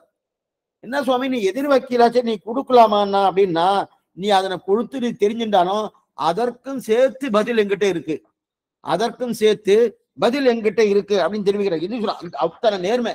நேர்மை என்னன்னா எதிராளிக்கு பதில் சொல்ற அளவுக்கு, அப்படின்னா எதிராளிக்கு தான் ஒரு விஷயத்தை எடுத்து கொடுத்து எதையும் நீ சொல்லு சொன்னா கூட அதுக்கும் சேர்த்து நான் பதில் சொல்றேன் தெரிவிக்கிறார். இது ராமானுஜர் அத்தனை நேர்மை. அந்த நேர்மை தான் எங்க இருந்தது, ராமானுஜர் ராமனிடத்திலே பெற்றார். மல்லரை மாட்டிய தேவாதி தேவன் ஆண்டாள் தெரிவிக்கிறான். மல்லரை மாட்டிய தேவாதி தேவன், இந்த சப்தத்தை ஆண்டாள் ராமானுஜரை ஞாபகத்தில் வைத்துக் கொண்டுதான் இந்த சப்தத்தை வச்சிருக்காங்க. ஏன்னா ஒருத்தருக்கு நன்னா 2 பேரும் சண்டை போட்டு விடுவார். நிறைய மதங்கள், ஆக மொத்தம் 17 மதங்கள், பாக்கியர்கள் 11, அதே போல குதிர்ஷ்டிகள், வேதத்தை ஒத்துக்கொண்டு அதுக்கு தப்பான அர்த்தம் சொல்லக்கூடிய குதிர்ஷ்டிகள் 6 மதங்கள், மொத்தம் 17 மதங்கள். 17 மதங்களை ஒவ்வொருத்தரும் தனித்தனியா போய் ஜெயிச்சு அவளோட வாதம் பண்ணி ஜெயிக்கணும்னா எத்தனை நாள் விரயமாகும்.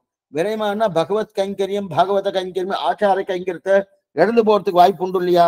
அதான் என்ன பண்ணுவாரா, அவர் ஒருத்தருக்கு ஒருத்தர் பேச விட்டுருவார்.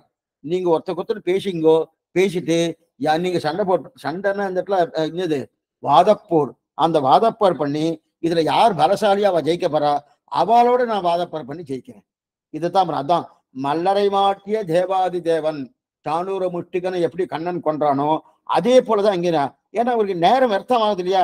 அப்ப வேத வாக்கியம் உங்களுக்கு சாதமா இருக்குன்னா அது எப்படி விஷ்ணு பரத்துவத்தை சொல்கிறதுன்னு சொல்லுது ராமானுஜரோட நேர்மை. அவளுக்கு சாதகமா இருக்கிற மாதிரி தோணும். அந்த சாதகம்னா அந்த நேர்மை எங்கிருந்து கட்டுனானா ராமனின் மறு உருவம் தான் சுவாமி ராமானுஜர். ராமோ திருநாபிபாஷத்தே, அந்த ராமன் ஒக்க பத்தினி ஒக்க பானம் ஒரு சொல்லுன்னு சொல்றா இல்லையா. இது சொல்ல வந்தனா அந்த மாதிரி இருக்கக்கூடிய, ஏன்னா இந்த ஒண்ணும் இல்லை ராமாயணம் பூர்த்தியா ராமனுக்கு அந்த மாதிரி உண்டான்னா ராமாயணத்தை பூர்த்தியா எங்க உனக்கு ஒரு பொய் இருப்பது கிடையாது. நேர்மை, அத்தனை நேர்மை. ஒண்ணுமில்ல, சூர்பனை கேட்கிறா நீ யாருன்னு கேட்டிருக்கா. அந்த சூர்பனகை எதிரின்னு தெரியும். எதிரிட்ட இன்னைக்கு நம்ம யாரும் சொல்லலாமா, சொல்லப்படையாது. இவ என்ன பண்ணினான்னா பறந்ததிலிருந்து 60,000 வருஷங்கள் ராஜ்ய பரிபாலனை என்ன பண்ண அத்தனை கதையும் சொல்லியாச்சு.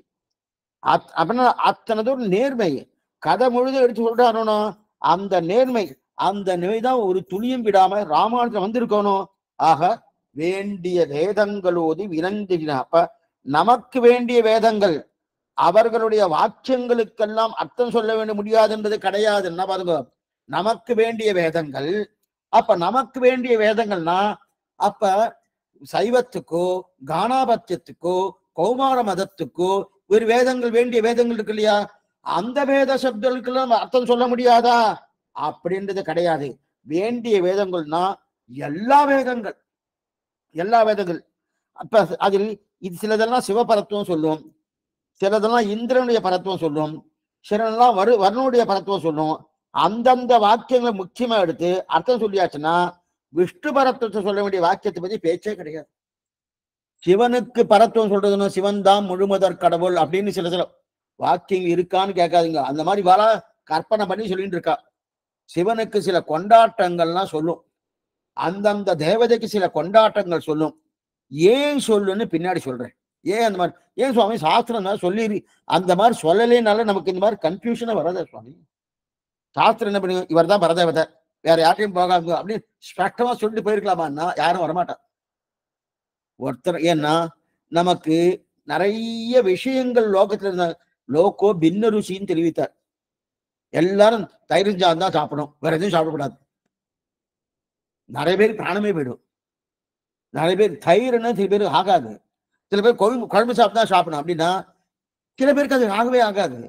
சில பேருக்கு இல்ல சுவாமி இதை மட்டும் தான் சாப்பிடணும்னா ஆகவே ஆகாது. சில பேருக்கு பச்சடி இல்லைன்னா சாப்பிட மாட்டா. நீங்க ஆந்திர பக்கம் போனீங்கன்னா பச்சடி இல்லைன்னா சாப்பிட மாட்டா. அந்த மாதிரி இருந்த அதுவும் ஆகாது. இந்த ஊர்ல வந்தா அப்பதான் லோகோ பின்ன ருச்சிக்கு அந்த பின்ன ருச்சி அவரை வணங்கும் துறைகள் பல பலவாக்கி அப்பதான் என்ன பண்ணுவான்னா அவ இந்த சனாதன தர்மம் என்கிற வட்டத்துக்குள்ள இருக்கணும்னா அவளுக்கு நிறைய ருச்சியை கொடுத்தா தான் உண்டு. ஒரே ருச்சி தான் இருக்கு, அதை மாதிரி பத்துன்னா யாரும் வரமாட்டான். ஒண்ணு வேண்டாம், நமக்கே சரணாகதி ஒண்ணுதான். நாம இந்த நிலையில சரணாகதின்னு வச்சுட்டு இருக்கோம். இதுக்கு முன்னாடி ஜென்மாவில் நாம் அப்படிதான் இருந்திருக்கோம். எதுக்கு சொல்ல வந்தேன்னா, அப்ப சிவனுடைய பரத்துவம் சொல்லக்கூடிய வாக்கியங்கள் இருக்கு, இந்திரனுடைய பரத்துவம் சொல்லக்கூடிய வாக்கியங்கள் இருக்கு, வருணுடைய பரத்துவம் சொல்லக்கூடிய வாக்கியங்கள் இருக்கு. அதுக்கு முக்கியமா அர்த்தம் அதுவே பகவான் ஸ்ரீமன் நாராயணன் தான் சொல்றது அப்படின்னு சொல்லியாச்சுன்னு வச்சுங்க. அப்ப பகவான் ஸ்ரீமன் நாராயண பரத்துவத்தை சொல்லக்கூடிய வாக்கியங்கள் சொல்ல வேண்டிய அவசியமே இல்லை சுவாமி. எதிராளியை பத்தியே அவன் சொன்ன வாக்கியங்களே ஸ்ரீமன் நாராயணன் தான் சொல்றதும் சொல்லியாச்சுன்னு வச்சுக்கோ. எதிராளியை பத்தி எதிரான சிவன் என்ன, வருணன் என்ன, அதே போல இந்திரன் என்ன, குபேரன் என்ன, அக்னி என்ன, வாயு என்ன, பிரம்மா என்ன, இந்த மாதிரி அவாவுடைய வாக்கியங்களே ஸ்ரீமன் நாராயணன் தான் சொல்றதுன்னு சொல்லியாச்சுன்னா ஸ்ரீமன் நாராயண பத்தி சொல்ல வேண்டிய அவசியம் சொல்லணும் அவருடைய அவசியம் இருக்கான்னா அந்த வாக்கியத்தை சொல்ல வேண்டிய அவசியம். இதுக்கு கைமுத்திக்க நியாயன்னு பேர். என்ன பேரு? கைமுத்திக்க நியாயன்னு. சின்ன கதை சொல்லிடுறேன். ஒரு ஆச்சாரியன் கோயிலுக்கு போனார். அவர் கோயிலில் அவருக்கு படி உண்டு. கோயிலுக்கு போனார். சாயங்காலம் சாத்துமரம் ஆச்சு.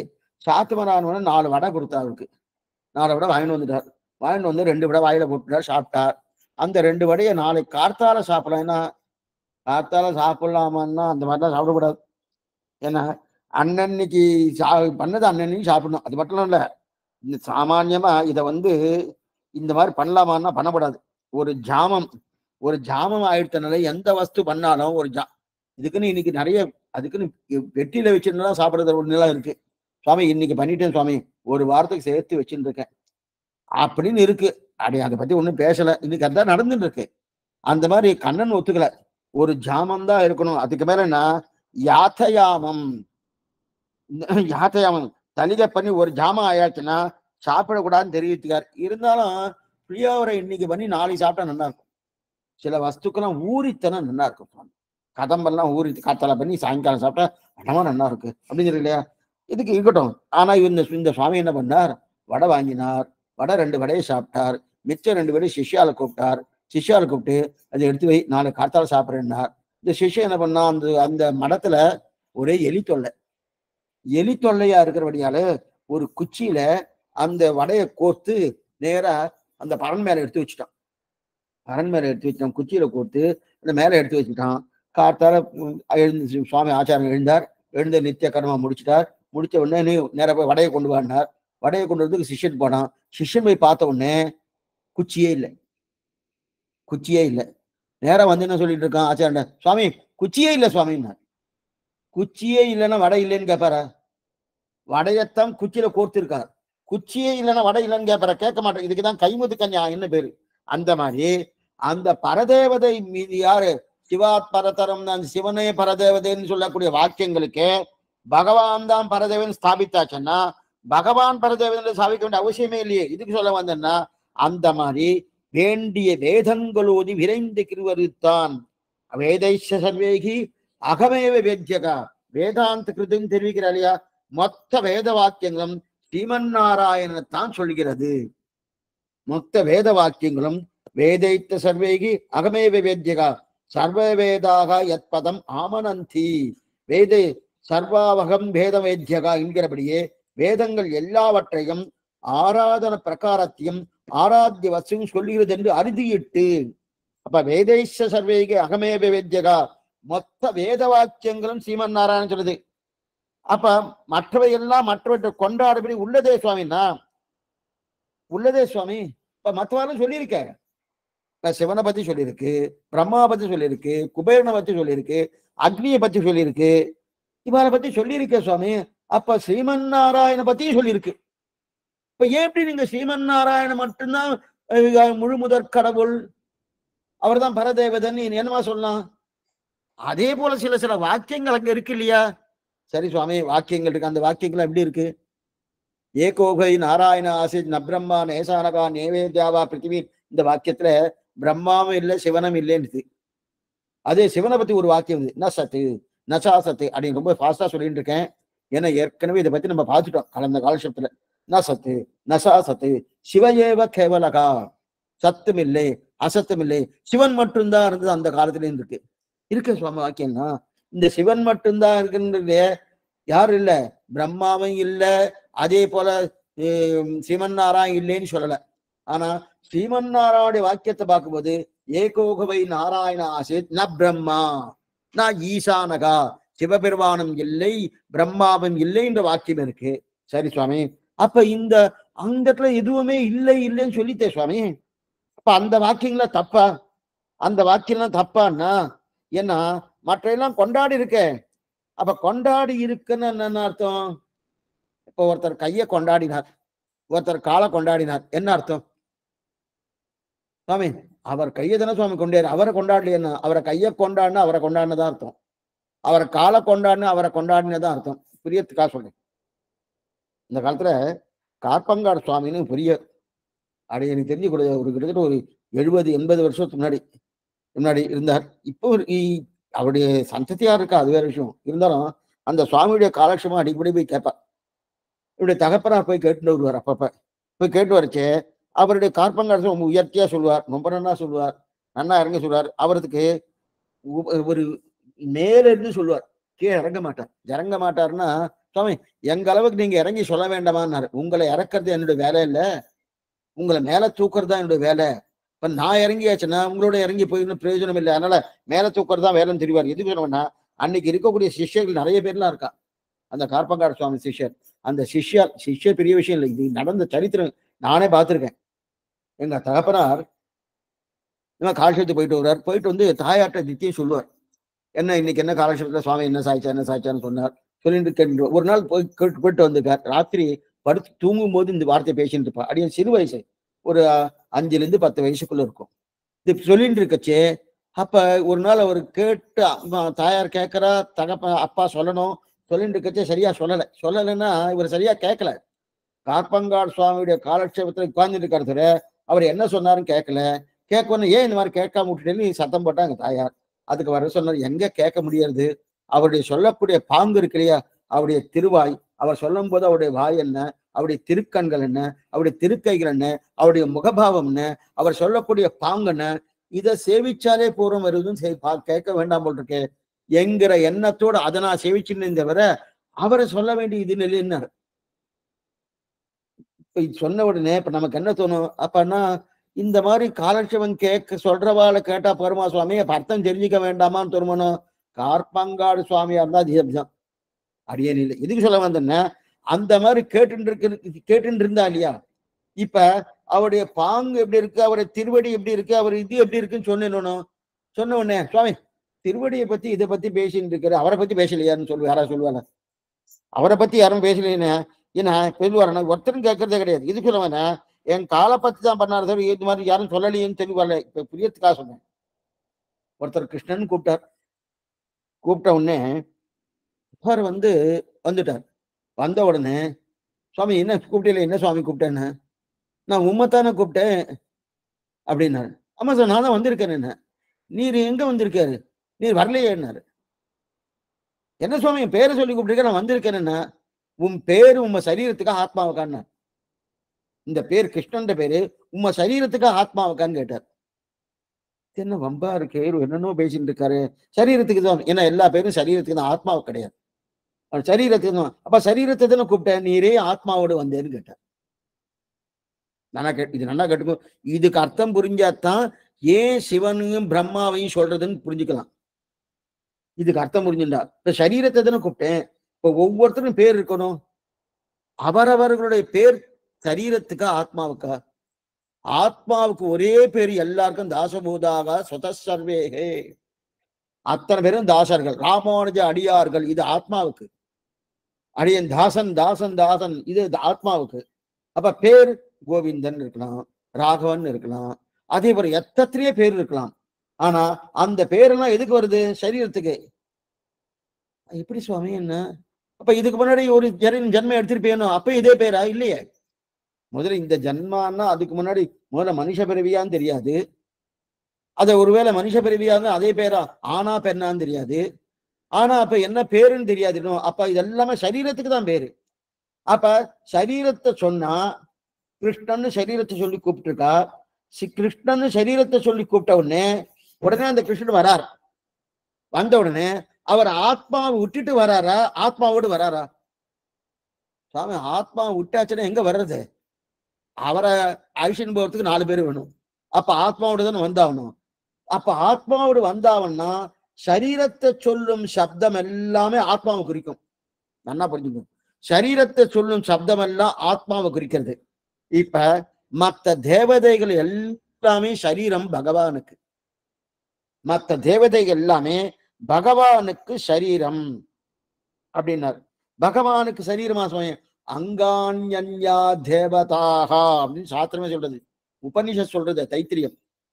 அங்கான்யா தேவதாகா அப்படின்னு எல்லா தேவதைகளும் ஏராளும் இறையோனும் திசைமுகனும் திருமகனும் கூறாலும் தன்னுடம்பன் குளம் குளமா அசுரர்களை நீராகும் படியாக நிருமித்து படைதொட்ட மாறாரன் கவராத மணிமாமை குறவிலமே ஆழ்வார் தெரிவிக்கிறார்.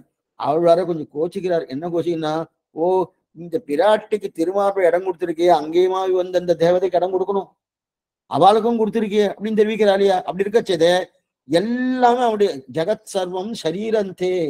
இந்த சரீரம், இந்த ஜெகத்தே பகவானுக்கு சரீரம்.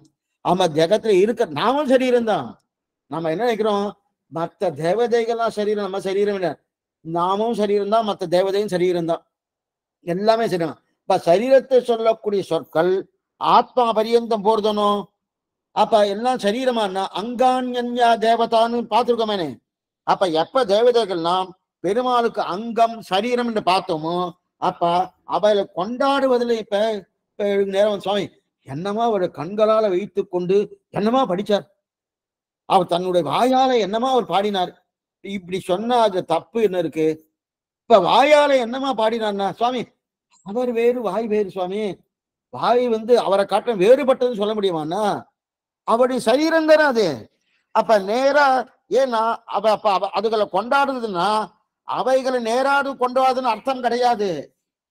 இப்ப என் கையை ஒருத்தர் கொண்டாடினார்னா என்ன கொண்டாடினார் தானே அர்த்தம். சுவாமி என்னமா வேறு கயிறு இந்த பண்ணிட்டுன்னா இப்ப என்ன கொண்டாடினான்னு அர்த்தம், என்ன கொண்டாடணும். அதே போல ஒரு சுவாமியுடைய திருவடி முக்கியம். சுவாமியுடைய திருவடி முக்கியம். சுவாமி திருவடியை தான் கொண்டாடினாரா, இப்ப திருவடியை கைட்டு கொடுக்கிறீரா அப்படின்னு கேட்டு கொடுக்க முடியும்னா திருவடியெல்லாம் கைட்டு கொடுக்க முடியாது. அப்ப திருவடியை கொண்டாடினா துயரறு சுடரடி தொழுதனன் மனனே, முதல் பாட்டு. துயரறு சுடரடி தொழுதனன் மனனே, அந்த சுடரடியை தொழுதெடு அப்படின்னா ஓ சுடரடியை தான் சொல்லியிருக்கு. நம்முடைய துயர்களை அறுக்கும் பொருட்டு அந்த திருவடியை பத்துங்க சொல்லியிருக்கு. நான் திருவடியை பத்து மாத்திரேன், திருமேனி எனக்கு வேண்டான்னு யாரா சொல்லுவாள? திருவடியை சொன்னது திருமேனிக்கு உபலட்சணம் இல்லையா? அதே போல இல்ல சுவாமி திருவடியை கைட்டு கொடுக்குன்னு சொல்ல முடியுமா? கைட்டு கொடுக்க முடியாது. இல்ல சுவாமி நான் திருவாராதனை பண்ணணும், திருவாராதனை பண்றதை கைட்டு கொடுக்க முடியும்னா அதெல்லாம் கொடுக்க முடியாது. கொடுத்தானே சுவாமி பரதனுக்குன்னா பாதுகை தான் கொடுத்தான், திருவடியை கொடுக்கல. பாதுகை தானே கொடுத்தாரு, திருவடியை கொடுக்கல. எதுக்கு சொன்னோம்னா இப்ப திருவடி முடிஞ்சு திருவாராதனை பண்ண முடியுமா? பண்ண முடியாது. ஆகையால் அப்ப அவளை பத்தி ஒரு 4 வாசம் அதான் பிரசம்சா பரமா, அதான் பிரசம்சா பரம்னு சொன்னேன். பிரசம்சா பரமா பேசித்தான் ஆகணும். அப்ப பேசுறதுன்னா என்னது? பகவானுடைய திருக்கைகள், பகவானுடைய திருக்கால்கள். இதைத்தான் யாரு? பிரம்மாவும் சிவனும் அக்னியும் வாயுவும் குபேரனும் இவதான். இதுதான் அங்கான்யா தேவதாந்திர. அப்ப பகவானுடைய திருக்கைகளை ஓஹோன்னு கொண்டாடுறது, திருக்காதுகளை கொண்டாடுறது, திருப்பவளத்தை கொண்டாடுறது, திருவடியை கொண்டாடுறது. இதைத்தான் அவாளை கொண்டாடுறதுதான் அர்த்தம். அந்த அப்பனா என்ன அர்த்தம்? எந்த சப்தமே பகவான்கிட்ட போய் தான் வரியவசிக்கும், பகவான்கிட்ட போய் தான் பரிய. இப்ப அடியனை ஒருத்தர் சுவாமி என்னமா உங்க கால் நன்னா இருக்கு அப்படின்னு. கால் நன்னா இருக்குன்னா அப்ப என்ன கொண்டாடல சுவாமி, என் காலை தான் கொண்டாடுறேன்னு யாரா சொல்லுவாள்? யாரா சொல்ல? புரியறதுக்காக சொல்றேன். இதெல்லாம் லௌகிகமா சொன்னா இன்னும் நன்னா புரிஞ்சிடும். ஒருத்தருக்கு கால் வலி, கால் வலி. அந்த தர்மபத்திரி என்ன பண்ணா, ரொம்ப ரொம்ப நல்லா பிரீத்தியா இருக்கா அந்த அந்த பர்த்தாவோட. அப்ப கால் வலின்னு சொன்னா கால் நல்லா பிடிச்சு கொடுத்துக்கிறா. பக்கத்து வீட்டுக்காரர் வந்தார், பரவாயில்ல சுவாமி உங்க தர்மபத்திரி ரொம்ப நல்லவளா இருக்கா, உன் மேல எத்தனை பிரியமா இருக்கா, அவன் உன் மேல இத்தனைதான் பிரியம், உன் காலம் நான் பிடிச்சு கொடுத்தாலே அப்படின்னு அவர் சொன்னார். உடனே இவர் என்ன சொல்றாரு இந்த பக்கத்து வீட்டுக்காரர்கிட்ட, ஒன்னும் இல்ல சுவாமி, என்னெல்லாம் பிரியம் இல்லை சுவாமி, என் கால் மேலதான் அவளுக்கு பிரியம் அப்படின்னு யாராவது சொல்லுவாரா? கால் மேல பிரியும்னா என்ன அர்த்தம்? தம்மேல பிரியும் தான் அர்த்தம். அதே போலதான் அப்ப அந்த கால் ஸ்தானமும் கை ஸ்தானமும் அதோடைய திருமேனி ஸ்தானம் தான் யாரு? மற்ற தேவதைகள்லாம். அந்த தேவதையை கொண்டாடித்தாகணும். இந்த ஒரு ஸ்லோகமே இருக்கு.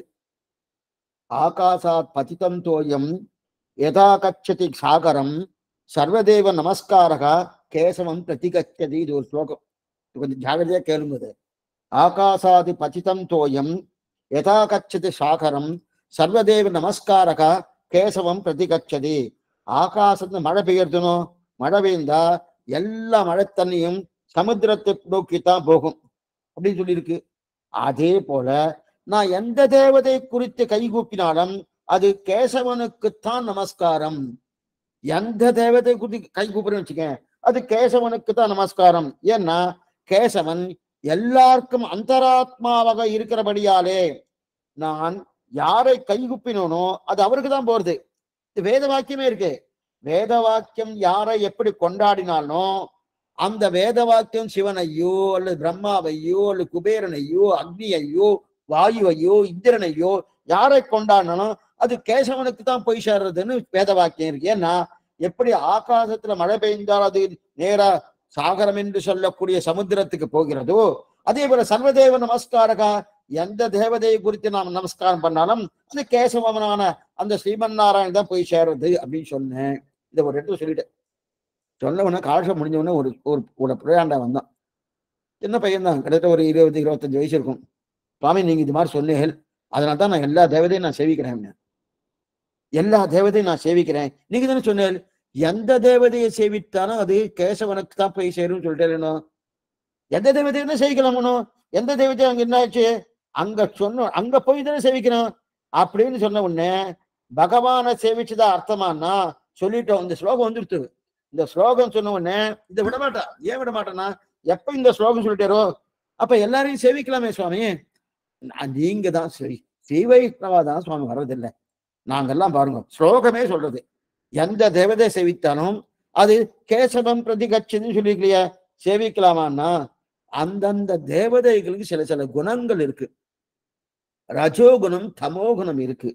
அந்த ரஜோகுணம் தமோகுணம் அதிகமா என்னதான் சாத்விக தேவதை ஸ்ரீமன் நாராயணன். புராணங்களிலேயே 3 விதமான புராணங்கள் உண்டு. சாத்விக புராணம், ராஜச புராணம், தாமச புராணம். இந்த சாத்விகம் மட்டும் எடுத்துண்டு ராஜச தாமசத்தை விட்டுடணும். அதே போல மற்ற தேவதையெல்லாம் தாமச தேவதை ராஜச தேவதை.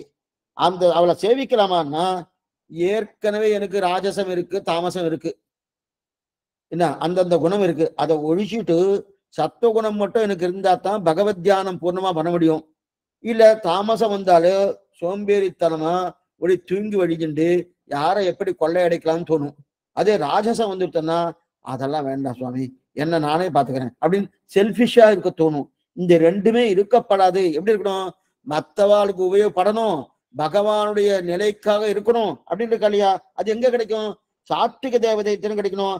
அப்ப நமக்கு ஏற்கனவே தாமச குணம் ராஜச குணம் இருக்க செய்து இன்னும் அந்த குணமே இருக்கக்கூடிய அந்த தேவதையை பத்தினா என்ன ஆகும் சுவாமி? அப்ப எனக்கு அந்த தாமச குணம் தான் வரப்போறது, ராஜச குணம் தான் வரப்போறது. அப்ப இந்த ஸ்லோகம் எதுக்காக சுவாமி சொன்னா? அப்ப இந்த ஸ்லோகத்தை சொல்லியிருக்க வேண்டாமே? ஆகாசாது பதிதம் தோயம் யதா கச்சதி சாகரம் சர்வதேவ நமஸ்காரகா கேசவம் பிரதிகச்சதி. அப்ப இந்த ஸ்லோகத்தை சொல்லியிருக்கப்படாது, அந்தந்த தேவதை சேவிக்காதீங்கோ, பரதேவதேவன ஸ்ரீமன் நாராயணன் மட்டும் சேவிங்கோ அப்படின்னு சொல்லியிருக்கலாமே. இந்த ஸ்லோகம் அதையும் சொல்லியிருக்கு, இதையும் சொல்லியிருக்கு. இதுக்கு என்ன தெரியுமா அர்த்தம்? சர்வதேவ நமஸ்காரகா கேசவம் பிரதிகச்சதினா நீ எந்தெந்த தேவதையோ அங்கதான் போகிறது. எதுக்கு அங்க போய் இந்த குணத்தை திருப்பி திருப்பி சம்பாதிச்சுக்கிறேன்? அது வேண்டாமே, நேர பகவானையும் சேவிக்கலான்ற அர்த்தத்தை தான் சொல்லியிருக்கே தவிர, எப்படி எல்லா சமுத்திரத்துக்கு போறது மழை தண்ணீர், அதே போல நீ எங்க சேவிச்சாலும் அங்கதான் போய் சேப்படுறது. ஏன்னா இதுக்கு சொன்னா நமக்கு இந்த சத்துவகுணம் சல்லிச்சு எடுக்கக்கூடிய தன்மை நமக்கு உண்டானா கிடையாது. சில பேர்லாம் ரொம்ப ஜாகிரதையா சொல்லுவா, எனக்கு நிறைய ஞானம் இருக்கு சுவாமி, நான் ரொம்ப ஜாகிரதையா இருப்பேன், அந்த மாதிரிலாம் விட்டு கொடுக்க மாட்டேன். அப்படிலாம் இல்ல. நமக்கு இது இருள் தருமா ஞானம். இந்த இருள் தருமா ஞானத்துல தமோ குணத்தையும் ரஜோகுணத்தையும் நம்மால பூர்ணமா போக்கிக் கொள்ள முடியுமான்னா அந்த சாமர்த்தியம் நமக்கு கிடையாது. அதனால சத்துவகுணம் இருக்கக்கூடிய தேவதையை தான் நம்ம சேவிக்கணுமே தவிர எதையும் கூடாது. ஆக வேதைச்ச சர்வேகி அகமேவ வேத்யகா, எல்லா வேதங்களாலும் நானே சொல்லப்படுகிறேன். எந்த சப்தமா இருந்தாலும் அவனைதான் போய் கிட்டும். எந்த வேண்டிய வேதங்களுக்கு உண்டான அர்த்தம் பார்த்துட்டு இருக்கோம். ஆச்சரியமான அர்த்தம் தெரிவிக்கிறார். வேண்டிய வேதங்களோடு விரைந்து கிழியறுத்தான். அந்த வேண்டிய வேதங்கள் சப்தம் வரும். வேதைஷ சர்வைகி அகமேவ வேத்யகா, எல்லா வேதங்களாலும் நானே சொல்லப்படுகிறேன். எந்த சப்தமா இருந்தா அவனைத்தான் கிட்டுனார். எப்படி சுவாமி?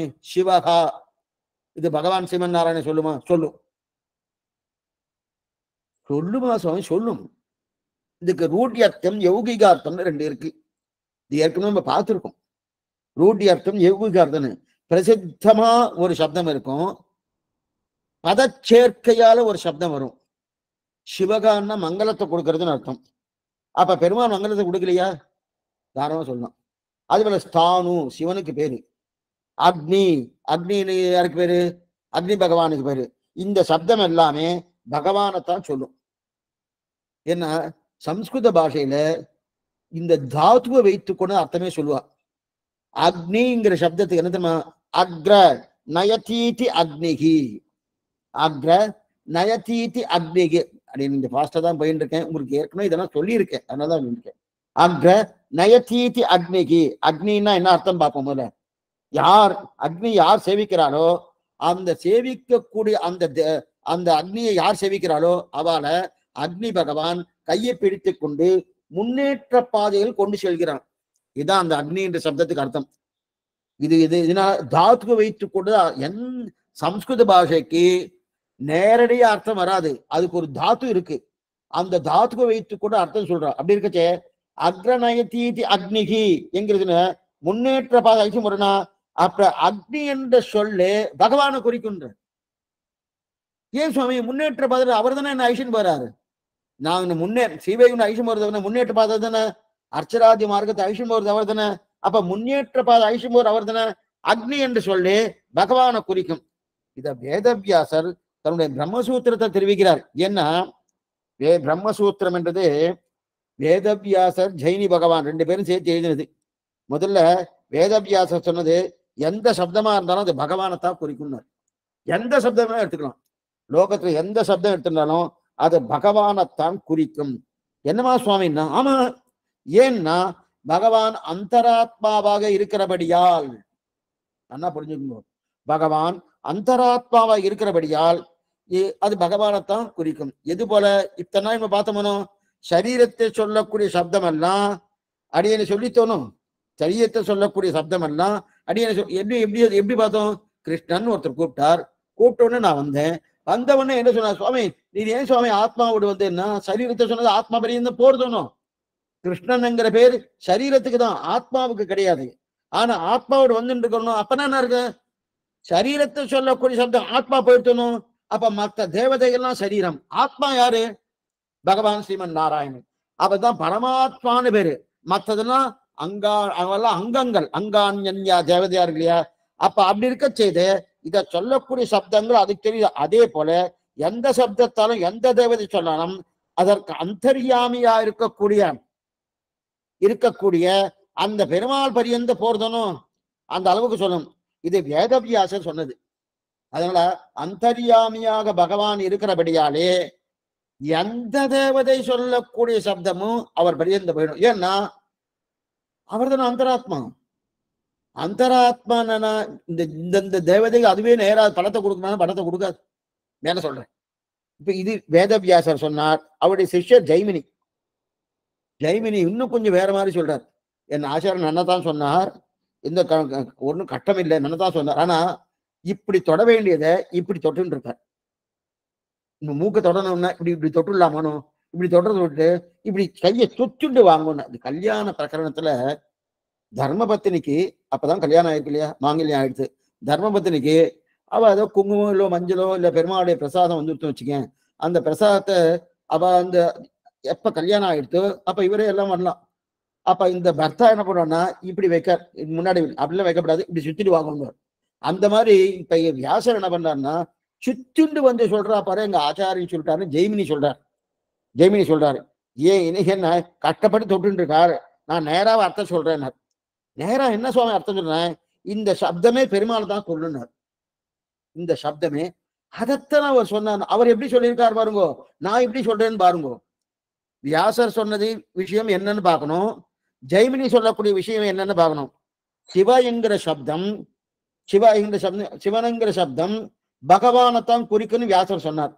ஆனா சொல்லும்போது எப்படி சொன்னா சிவ என்கிற சப்தம் சிவனை சொல்லி சிவனுக்கு அந்தராத்மாவா இருக்கக்கூடிய பகவான் அளவு செல்லும் அப்படின்னு சொன்னாரணும். அப்ப அது பகவானை தான் சொல்றதுன்னு சொன்னாரணும். என்ன பாத்தீங்க, சிவ என்கிற சப்தம் சிவனை சொல்லி சிவனுக்கு அந்தராத்மாவை பகவான் இருக்காரணும், அது பகவான் பரியந்தம் போறது, அதனால பகவானைத்தான் சொல்லுன்னு சொன்னாரணும்.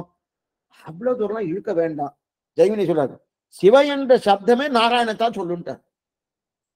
சிவ என்ற சப்தம் சிவனை சொல்லி அதுக்கு அந்தராத்மாவா இருக்கக்கூடிய பகவான் சிவன் நாராயணன் சொல்ல வேண்டாம், சிவ என்ற சப்தமே நாராயணன் தான் சொல்லுன்னாரு. அது என்னமா சுவாமி, சிவம்னா என்ன, சிவத்துவம்னா என்ன, மங்களத்துவம். மங்களத்துவம் என்ன, பவித்ரானாம் பவித்ரஞ்சோ மங்களானாஞ்ச மங்களம். யாரு மங்களத்துக்கு இருப்பிடமே யாரு, பகவான் சிவன் நாராயணன் அப்படி இருக்கச்சுது. அப்ப மங்களம் என்கிற சப்தம் சிவம், அப்ப சிவசப்தமே யாரு சொல்றது, நாராயணன் தான் சொல்றது. இது யாரு, ஜெய்மினியோட நிலை. இன்னைக்குமே நம்ம ஒரு பதில் ஒண்ணு வாங்கினோம்னாலே ஏதோ ஒரு விஷயம் தெரியல, விஷயம் தெரியலன்னா அந்த விஷயம் உண்மையா நமக்கு பதில் வரணும்னாலே கேள்வி பொதுவா இருந்தா தான் பதில் விசேஷத்துல வரும். கேள்வி பொதுவா இல்லைன்னா பதில் விசேஷத்துல வராது. கேள்வி விசேஷமா வந்துட்டு வச்சுக்க, பதில் விசேஷமா இருக்காது. பதில் எனக்கு தேவைப்பட்ட பதில் வேணும்னா கேள்வி விசேஷமா போயிடும். எனக்கு தேவைப்பட்ட பதில் கிடையாது, எது உண்மையோ அது கேட்கணும்னா கேள்வி பொதுவா இருக்கணும், பதில் விசேஷமா இருக்கும். புரியறதுக்காக சொல்றேன். மகாபாரதத்துல பீஷ்மர் கேட்கிறார், பீஷ்மர் காட்டினார் போலே பீஷ்மர் என்ன மங்களங்களுக்கெல்லாம் இருப்பிடம் தெரிவிக்கிறார் இல்லையா, அப்படிப்பட்ட மங்களங்களுக்கெல்லாம் இருப்பிடம், மங்களத்தை கொடுப்பவனே மங்களமே. ஆக சிவன் என்கிற சப்தமே நாராயண அர்த்தத்தை கொடுக்கும். அதனால்தான் எங்கு என்ன சொல்லியிருந்தால் வேத வாக்கியங்கள் பெருமாளை பேசி அல்லது நிற்காது. வேதைச்ச சர்வைகி அகமேப வேத்யகா அப்படின்னு சொல்கிற, நானே எல்லா வேதங்களாலும் சொல்லப்படுகிறேன், எல்லா வேதங்களாலும் சொல்லப்படுகிறேன். இந்த இடத்துல பாருங்க, வேதைஷ சர்வேகி, இந்த சப்தம் ரொம்ப முக்கியமான சப்தம், அது நல்லா பிரலோகஞ்சி எடுத்துக்கிறது. வேதைச்ச சர்வேகி அகமேவ வேத்யகா எடுத்திருக்கா இல்லையா, இந்த நானே எல்லா வேதங்களாலும் சொல்லப்படுகிறேன்னு எடுத்திருக்காரு இல்லையா, நானே எல்லா வேதங்களும் சொல்லப்படுகிறேன்னு வந்துருத்தோம்னா இந்த இடத்துல அகமேவ ஏவ, அகமேவ பரந்தத்துவம் 6 வார்த்தையில பார்த்தோம்னு, அகம் ஏவ, ஏவனா அதுவே அதுவே அப்படின்னு அர்த்தம். அந்த ஏவ சப்தத்தை 3 இடத்துல சேர்க்கலாம். வேதைஷ சர்வைகி அகமேவ, அகமேவ நானே அப்படின்னு இருக்கு இல்லையா. அப்ப நான் இதுக்கு பேரு அவதாரணார்த்தம்னு பேரு. 2 பேர் உள்ள வந்தா ராகவன் வந்தான், அதுக்கு பேரு ராமன் வந்தான் அப்படின்னார். ராமன் ராகவன் 2 பேரும் வந்தான்னா, இல்ல சுவாமி ராகவனே வந்தார் அப்படின்னு சொல்லியாச்சுன்னா வேற யாரும் வரலன்னு அர்த்தம். இதுதான் அவதாரணார்த்தம் பேரு. ஏவ சப்தம் அது மட்டும் குரு, அது மட்டும் பகவானுக்கே அடிமை. அகார வாச்சனான பகவானுக்கு மகார வாச்சன ஜீவாத்மா அடிமை அப்படின்னு இருக்கு இல்லையா. உக்காரம் என்ன பண்ணும், பகவானுக்கே, மற்ற பேருக்கு, அதுக்குதான் அவதாரணார்த்தம் பேரு. அதுதான் ஏவ. ஏவ வர்ற இடத்துல உக்காரம் வரலாம், அதான் இருக்கட்டும். அப்படி இருக்க செய்து இங்க ஏவ சப்தத்துல 3 இடத்துல சேர்க்கலாம். வேதைஷ அங்க ஏவ சேர்க்கலாம், அகம் அங்க சேர்க்கலாம், வேத்ய இந்த 3 சொல்லிருக்கு இல்லையா. வேதைஷ்யன்னு ஒரு சப்தம் இருக்கு, அகம்னு ஒரு சப்தம் இருக்கு, வேத்யன்னு ஒரு சப்தம் இருக்கு இல்லையா. இந்த வேதங்களாலே நான் சொல்லப்படுகிறேன். இப்ப இந்த ஏவ சப்தத்தை எங்க சேர்ப்பதுன்னு பார்க்கலாம் பாருங்க. நல்லா பார்த்துக்கோ, ஏவ சப்தத்தை வேதங்களாலே என்கிற இடத்தில் ஏவ சேர்த்தா வேதங்களாலே, அப்ப வேதைஷ ஏவ அப்படின்னு சேர்த்தாச்சுன்னா வேதங்களாலே நான் சொல்லப்படுகிறேன் அப்படின்னு இருக்கிறது. வேதங்களாலே நான் சொல்லப்படுகிறேன், அப்ப மற்றதை காட்டிலும் வேதங்களாலே நான் சொல்லப்படுகிறேன். அப்ப நான் என்கிற இடத்துல ஏவ ஏவ சேர்த்தா வேதங்களால் நானே சொல்லப்படுகிறேன். வேதைஷ ஏவன் சேர்த்தாச்சுன்னா வேதங்களாலே நான் சொல்லப்படுகிறேன்.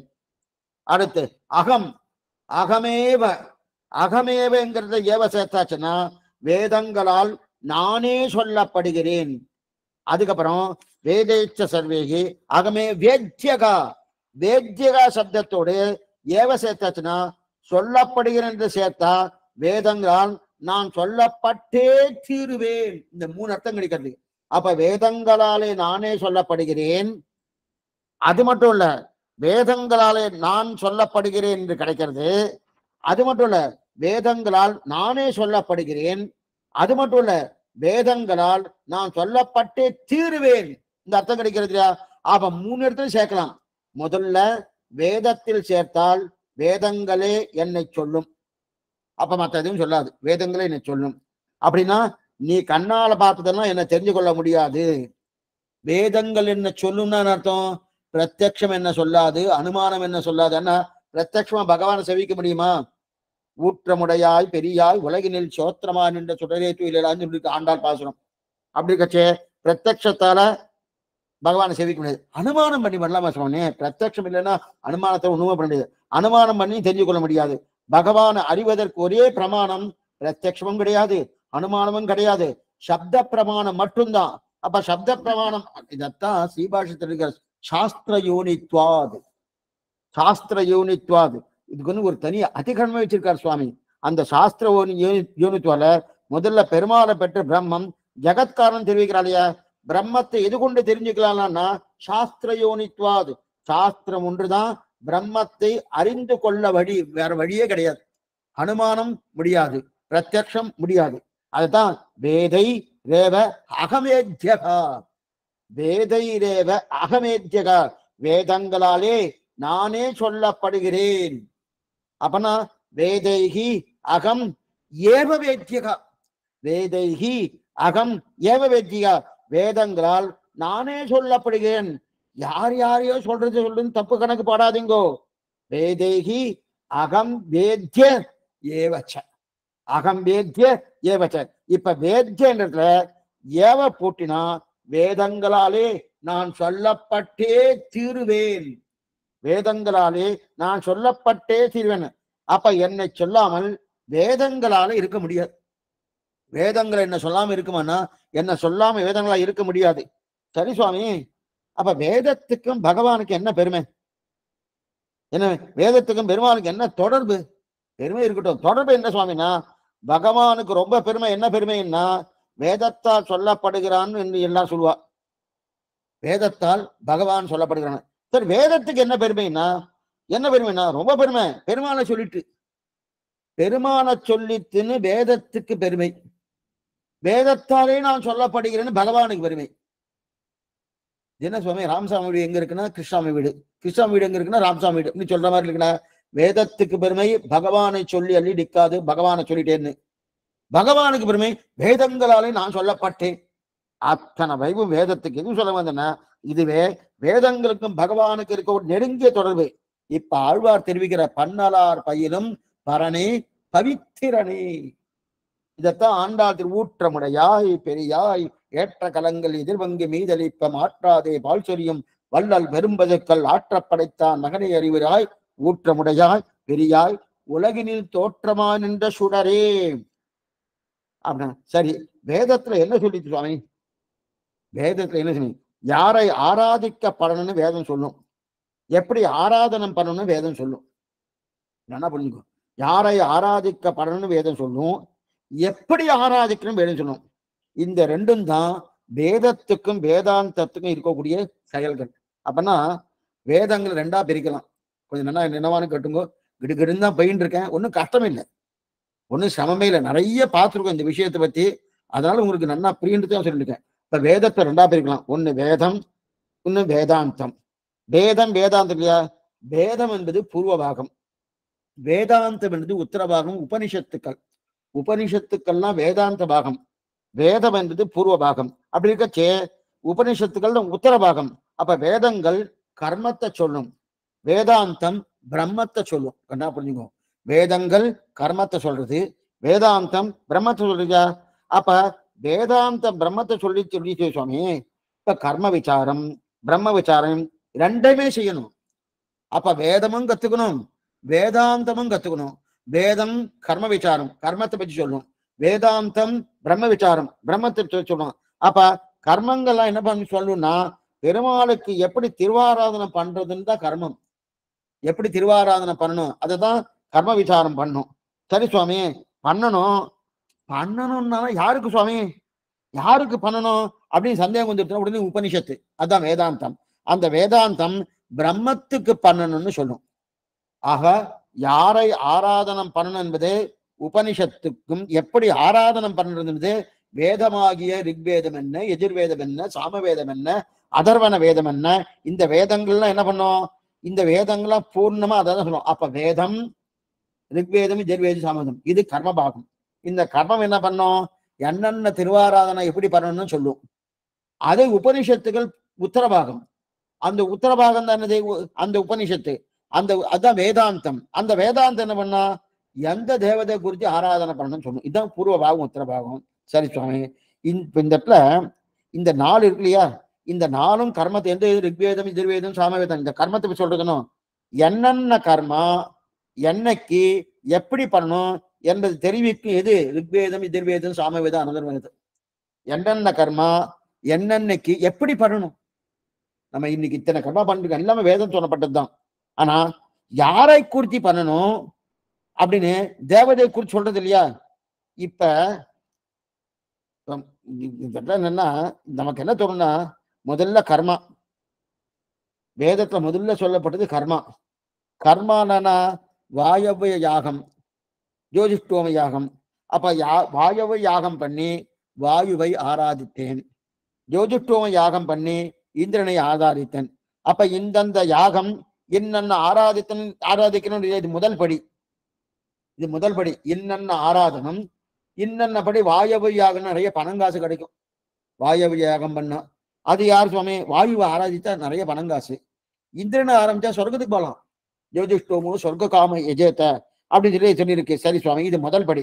அடுத்தபடினா அந்தந்த தேவதைக்கெல்லாம் பலன் கொடுக்கக்கூடிய சக்தி இருக்கானா, கிடையாது. அப்ப இந்திரனுக்கு சக்தி இல்லையா, நேரடியான சக்தி கிடையாது. வாயுவுக்கு சக்தி இல்லையா, நேரடியான. அந்த தேவதைக்கு அந்தர்யாமாக இருந்து கொண்டு பகவான் தான் அந்த பலத்தை கொடுக்கிறான். இதை நல்லா புரிஞ்சுக்கணும். பகவான் தான் அந்த பலத்தை கொடுக்கிறார். அப்ப அந்த பிரம்ம விசாரம் பண்றதுதான் கடைசி படி. அந்த பிரம்ம விசாரம் பண்றதுதான் கடைசி படி. இப்ப 3 விஷயமா எடுத்துக்கலாம்.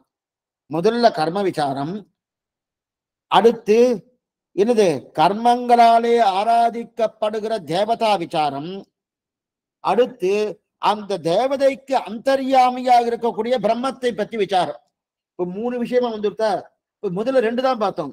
ஒண்ணு கர்ம விசாரம், இன்னொன்னு பிரம்ம விசாரம் பார்த்தோம். அந்த பிரம்ம விசாரத்தையே தேவதா விசாரம், பிரம்ம விசாரம் தனியா பிரிச்சுட்டோம்.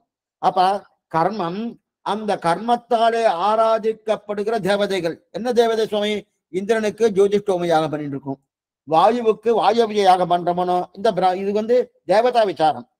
அந்த தேவதைகளுக்கு நேரடியா கொடுக்கக்கூடிய சக்தி இருக்கான்னா, அந்தர்யாமியாக இருந்து பகவான் தான் கொடுக்கிறார். அந்தர்யாமியா இருந்து கொண்டு பகவான் தான் கொடுக்கிறார். இப்ப நான் பேசிட்டு இருக்கேன்னா உள்ள ஒரு அந்தர்யாமா இருக்கார். என்னால பேச முடியுமா, இதுதான் அப்ரஹ்மாத்மக தத்துவமே இல்லைன்னு சொல்றது.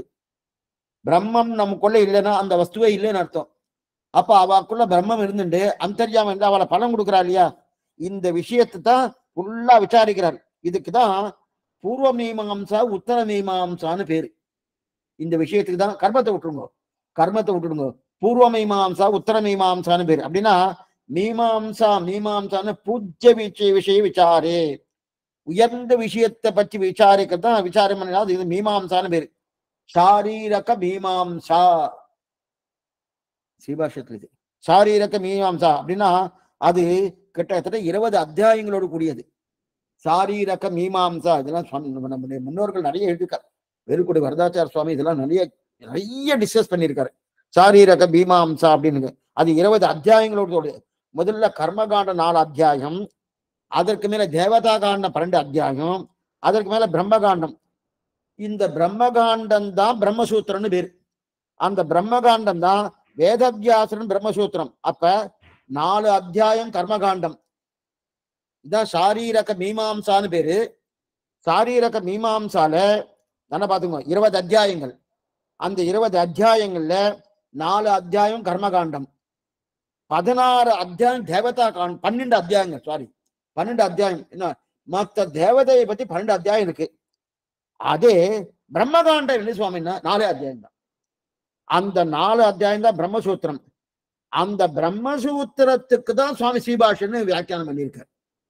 வேதவியாசன் பிரம்மசூத்திரம். ஆனா இந்த 4 அத்தியாயம் பண்ணினது யாருன்னா ஜெய்மினி பகவானும் வேதவியாசனும் 2 பேரும் சேர்ந்து பண்ணி வச்சுதான் இந்த பிரம்மசூத்திரம். ஆக இப்ப நமக்கு என்ன கிடைச்சிருது? கர்மகாண்டம், தேவதா காண்டம், பிரம்ம காண்டம் 3 கிடைச்சிருத்தணும். கர்மகாண்டம் என்பது 4 அத்தியாயம், தேவதா காண்டம் என்பது 12 அத்தியாயம், பிரம்மகாண்டம் வந்து 4 அத்தியாயம். அந்த பிரம்மகாண்டத்தை தான் பிரம்மசூத்திரம் சொல்றோம். சரி, இப்ப அதாவது கர்ம விசாரம். அதனால ஆராதிக்கிற தேவதா விசாரம் அந்த தேவதை சக்தியை கொடுத்து அதற்குள் இருந்து பலத்தை கொடுக்கறது யாரு? சிவன் நாராயணன். அதுதான் பிரம்ம விசாரம். முதல்ல கர்ம விசாரம். கர்ம விசாரம் பண்ணி முடிச்ச உடனே அந்த கர்ம விசாரித்தார ஆராதிக்கப்படுகிற தேவதை, அந்த தேவதா விசாரம். அந்த தேவதைக்கு தனக்கே சக்தி இருக்கான கிடையாது. அந்த சக்தியை பகவான் தான் கொடுக்கிறாரு. இவருக்கு அந்தரியாமே சிவன் நாராயணன் கொடுக்கிறாருனோ, அதுதான் பிரம்ம விசாரம். இது இத்தனையும் யோசித்த பெரியாழ்வார் வேண்டிய வேதங்களோதி விரைந்து கிரியறுத்தான். இது இத்தனையும் பண்ணியிருக்காரு. நம்ம என்ன நினைக்கிறோம்? என்னவோ பண்ணிட்டாரு, என்னவோ பண்ணிட்டு ஒண்ணுமே இல்லை. இது இத்தனையும் பண்ணியிருக்காரு சுவாமி. என்னென்ன கர்ம விசாரம், என்ன தேவதா விசாரம், என்ன பிரம்ம விசாரம், என்ன அப்படின்னா இதுதான் வேண்டிய வேதங்கள். அப்ப ஆராதனம் பண்ணப்படுகிற பெருமாளை பற்றியும் சொன்னார், ஆராதனம் பண்ண வேண்டிய முறையையும் சொன்னார். அப்படி இது ரெண்டையும் சொன்னாரியா? அந்த முறையில சொன்னதுக்கு அப்புறம் அந்த ஆராதனை பண்ணக்கூடிய தேவதைக்கு அந்தரியாமை கூட பகவான் சிவன் நாராயணன் சொன்னார். புராணங்களும் நிறைய இருக்கு. 1-2 புராணங்கள்ல நிறைய புராணங்கள் இருக்கு. இதுல ஸ்காந்த புராணம் இருக்கு, அதே போல லிங்க புராணம் இருக்கு, அதே போல விஷ்ணு புராணம் இருக்கு. நிறைய புராணங்கள் இருக்கு. 18 புராணங்கள். சாத்விக புராணம், ராஜச புராணம், தாமச புராணம் சொன்ன போனோம். ஆனா ஸ்காந்த புராணம்னா சுப்பிரமணியம் பற்றி சொல்லும். அதே லிங்க புராணம்னா லிங்க மகாத்மியமாக சிவபெருமான பற்றி சொல்றது. விஷ்ணு புராணம்னா பகவான் சிவன் நாராயணன் பற்றி சொல்றது. ஆனா இந்த இடத்துல அதை முன்னாடி ஒண்ணு சொன்னணும். எந்த ஒரு விஷயம் நமக்கு தெரிஞ்சுக்கணும், கேள்வி பொதுப்படையா இருக்கணும், பதில் வந்து விசேஷமா வரணும். இப்ப மகாபாரதத்துல விஷ்ணு சகஸ்ரநாமத்துல சில சந்தேகங்கள் யாருக்கு? தர்மருக்கு. தர்மருக்கு சந்தேகம். பீஷ்மன்ட்ட கேட்கிறார். அவர் கேள்வி ஆரம்பிக்கிறது எப்படி ஆரம்பிக்கிறார், எப்படி முடிகிறார். அதே லிங்க புராணமாகட்டும், ஸ்காந்த புராணமாகட்டும், இதெல்லாம் எப்படி ஆரம்பிக்கிறா, எப்படி முடிக்கிறான்றது முக்கியம். அவெல்லாம் ஏன்னா என்னைக்குமே சாமான்யமா ஆரம்பிச்சு விசேஷத்துல பதில் வந்தா அதுல உண்மை வந்துடும். ஆனா கேள்வி ஒரு மாதிரியா கேட்டுட்டு எனக்கு பிரியத்துக்காக சொல்றேன். ஒரு ஊருக்கு போனேன். அந்த ஊர்ல இவர் யார் வித்வான்னு கேட்டா, இது பொதுவான கேள்வி, யார் வித்வான்னு கேட்டா சுவாமி இன்னார் வித்வான் அப்படின்னு சொன்னா உண்மை வந்துருச்சுன்னு அர்த்தம்.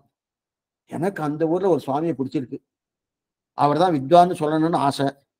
உடனே அவள்கிட்ட போய் என்ன நான் கேட்கிறேன், சுவாமி இந்த ஊர்ல இவர் தானே வித்வான், இவர் பெரிய வித்வான் இல்லையா அப்படின்னு சொல்லி கேட்டேன்.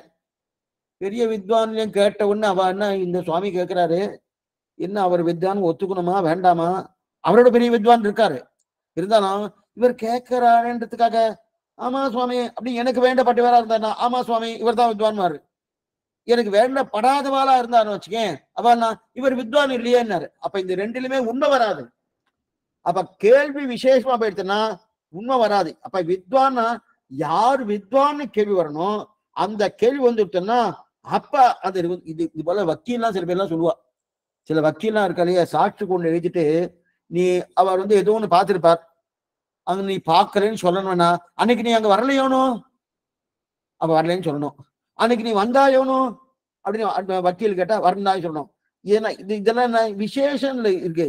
சாமானியத்துல கேள்வி இருக்கணும், விசேஷத்துல பதில் வரணுமோனோ. அந்த மாதிரி இருந்தா தான் இது முடியும். அந்த மாதிரி எங்க இருக்கு சுவாமி? இப்ப கிமேக்கம் தெய்வக்கம் லோகே கிம்பாப்பியக்கம் பராவியனம் சிவந்தக்கம் கமர்ச்சந்தகா பிராப்தியுர் மானவா சுபம்னு கேள்வி. கோ தர்ம சர்மான பவத பரமோமதவா கிம் கபன் உச்சதே பந்துகு ஜென்ம சம்சார பந்தனான்னு இது இருக்கு. இதுல கேள்வி சாமான்யமா இருக்கு, பதில் விசேஷத்துல வந்துட்டு க கம் கிம் எல்லாம் பொதுவான கேள்வி. கிமேகம் தெய்வதம் லோகே கிம் வாப் ஏகம் பராயணம் எல்லாம் பொதுவாக. கிமேகம் கம் பராயணம் அப்படின்னு இருக்கு இல்லையா? கிம் வாப் ஏகம் பராயணம் இதெல்லாம் கேள்வி பொதுவா இருக்கு. ஆனா பதில் என்னது? யார் பரதேவதன் பண்ணணுமானோ? யார் பரதேவனும் அவள்தான் அர்ச்சனம் பண்ணணும். பதில் வந்துட்டு பாருங்க, ஜெகத் யார் பரதேவதை? ஜெகத் பிரபும் தேவதேவம் அனந்தம் புருஷோத்தமம் சுமன்னாம சகஸ்டேன புருஷஸ் தததோத்திதா அப்படின்னு பதில் வந்துருத்தோனோ. பவித்ரானாம் பவித்ரஞ்சோ மங்களானாம் மங்களம் வந்துருத்தோனோ. அப்ப கேள்வி பொதுவா இருக்கணும், பதில் விசேஷம் இருந்தா உண்மை வெளில வந்துடும். இப்ப அதே போல விஷ்ணு புராணம் எப்படி இருக்கு, கேள்வி எப்படி இருக்கு, பதில் எப்படி வந்திருக்கு. லிங்க புராணம் கேள்வி எப்படி இருந்திருக்கு, பதில் எப்படி வந்திருக்கு பாருங்க. பாருங்கன்னு அடுத்த வாரம் வெயிட் பண்ணுவோம். இதுக்கு சொல்ல வந்த என்ன, இந்த விஷயத்த பரதேவதைன்னு அவளுக்கு பகவானுக்கு சரீரமாக இருக்கிறபடியால அந்த சரீரத்தை கொண்டாடுறா. சரீரத்தை கொண்டாடியாச்சுன்னா அது அவளை கொண்டாடுற அர்த்தம் இல்லை, அதுவும் பகவானுக்கு சரீரம் தான். அதனால அவ கொண்டாடிக்கிறா. அவ கொண்டாடினபடியாலே ஓ இந்த கொண்டாட்டம் அவளுக்கானா இல்லை. இப்ப இவர் என்னமா வாய் திறந்து பேசினார், இவர் என்னமா கண்ணால படிச்சார், இவர் என்னமா கையால எடுத்தாருன்னா அடியனுக்கு தான் அது பெருமையை தவிர கைக்கு பெருமையான்னா அப்ப கைய சொன்னது அடியன் பெயர்ந்து வந்து எப்படி போல பேரை சொன்னது சரீரத்தை சொன்னது ஆத்மா பரியந்த போகிறா போல மற்ற தேவதை எல்லாம் அங்கான்யா தேவதா இருக்கிறபடியால எந்த சப்தமா இருந்தாலும் அது பகவானைத்தான் சொல்லி அழுது நிற்காது. இதைத்தான் வேண்டிய வேதங்கள் ஓதின்னு தெரிவிக்கிறார். இன்னும் நிறைய விஷயங்கள் இருக்கு, என்னன்னு பார்ப்போம், அடுத்த வாரம் பார்ப்போம். ஆழ்வார் எம்பெருமானார்ஜிய திருவிலேசனம், ஆச்சாரியன் திருவடிகளேசனம், பாகவதார்கள் திருவடிகளேசனம். நாளைக்கு காலக்ஷேபம் கிடையாது. நாளை மறுநாள் சனிக்கிழமை காலத்தால அர்ச்சராதி ஆஸ் யூஷுவல் காலக்ஷேபம் 11 மணிக்கு உண்டு. அதுக்கு மேற்கொண்டு சாயங்காலம் முக்கவாசி திருவாய்மொழி காலக்ஷேபம் தான் இருக்கலாம். என்னன்னு பார்த்தோம், உங்களுக்கு அதுக்குண்டான மெசேஜ் வந்துடும் பார்த்துக்கோங்க. இப்போ ஏதாவது சந்தேகம் இருந்தால் அவசியம் கேட்கும்படி பிரார்த்திக்கிறேன். ஆழ்வாரம் பெருமானார்ஜிய திருவிலேசனம், ஆச்சாரியன் திருவடிகளேசனம், பாகவதா அடியன் சாமி சிறுமதே ராமானுஜாய பாக்கியம் சாமி பாக்கியம் ராமானுஜாய நமக. சுவாமி, இப்ப பரமாத்மா ஸ்ரீமன் நாராயணன் அவர் வந்து சுத்த சத்துவம், அந்த சுத்த சத்துவ அவருடைய திருமேனி வந்து 3 இதுவா இருக்கு. அதாவது சத்துவம் ரஜஸ் தமஸ்ன்ற 3 இதுவா இருக்கு. அதுல ஒவ்வொரு தேவதைகள் வராங்க. அப்படி எடுத்துக்கலாமா சுவாமி? இது அப்படி கிடையாது, அப்படி கிடையாது, அப்படி கிடையாது. அவருடைய திருமேனியில வந்து சுத்த சத்துவமயம், அந்த சுத்த தத்துவமயத்துக்குள்ள இவாள்லாம் அங்கங்களா இருக்கா. இவாள்லாம் அவ அந்த திருமேனிக்குள்ள இவ இருக்கா. இவ இருக்கான்றதுனால ஓ அந்த திருமேனியும் தமோகுணம் ரஜோகுணம் இருக்குன்னு அர்த்தம் இல்லை. கொஞ்சம் நல்லா புரிஞ்சுங்க, கொஞ்சம் நல்ல கேள்விதான் அது. ஏன் சொல்ல வந்தேன்னா இப்ப புரியறதுக்காக சொல்றேன். அது நடந்து போயிட்டு இருந்தேன். நடந்து போயிட்டு இருக்கச்சே மழை பெஞ்சது, சேத்தவார அடிச்சுட்டா. கார்ல போயிட்டு இருக்க யாரோ சேத்தவார, நடந்து போயிட்டு சேத்தவார அடிச்சுட்டா. உடனே உடம்புல எல்லாம் நல்லா பட்டு கொடுத்து போகணுமே சொல்லிட்டு திரும்பி ஆற்றுக்கு வந்து குளிச்சுட்டு போனேன். ஆற்றுக்கு வந்து குளிக்கச்சே ஒரு சுவாமி கூடயே வந்தார். சுவாமி சேத்தனா குளிச்சுட்டேன்னா, நல்லா குளிச்சுட்டேன்னு உடம்பு சுவாமி உடம்பு மட்டும் குளிச்சுட்டு வரேன். என்ன சுவாமி வேற என்ன குளிக்கணும்னா, ஆத்மாவுக்கு அழுக்கப்பட்டிருக்குமா, அது குளிக்கலையான்னு கேட்கிறார். ஆத்மாவில் அழுக்கப்பட்டிருக்குமா? படாது. அதே போல இந்த அங்கான்யா தேவதா என்று சொல்லக்கூடியவாள்னா அந்த பகவானுடைய சரீரத்தில் இருந்தாலும் அவர்களுடைய தோஷம் பகவான் பேர்ல தட்டுமான தட்டாது. நமக்கே தட்டலையே, சரீரத்துக்கு இருக்க குற்றங்கள் ஆத்மாவுக்கு வருதானா இல்லையே. புரியுறதா?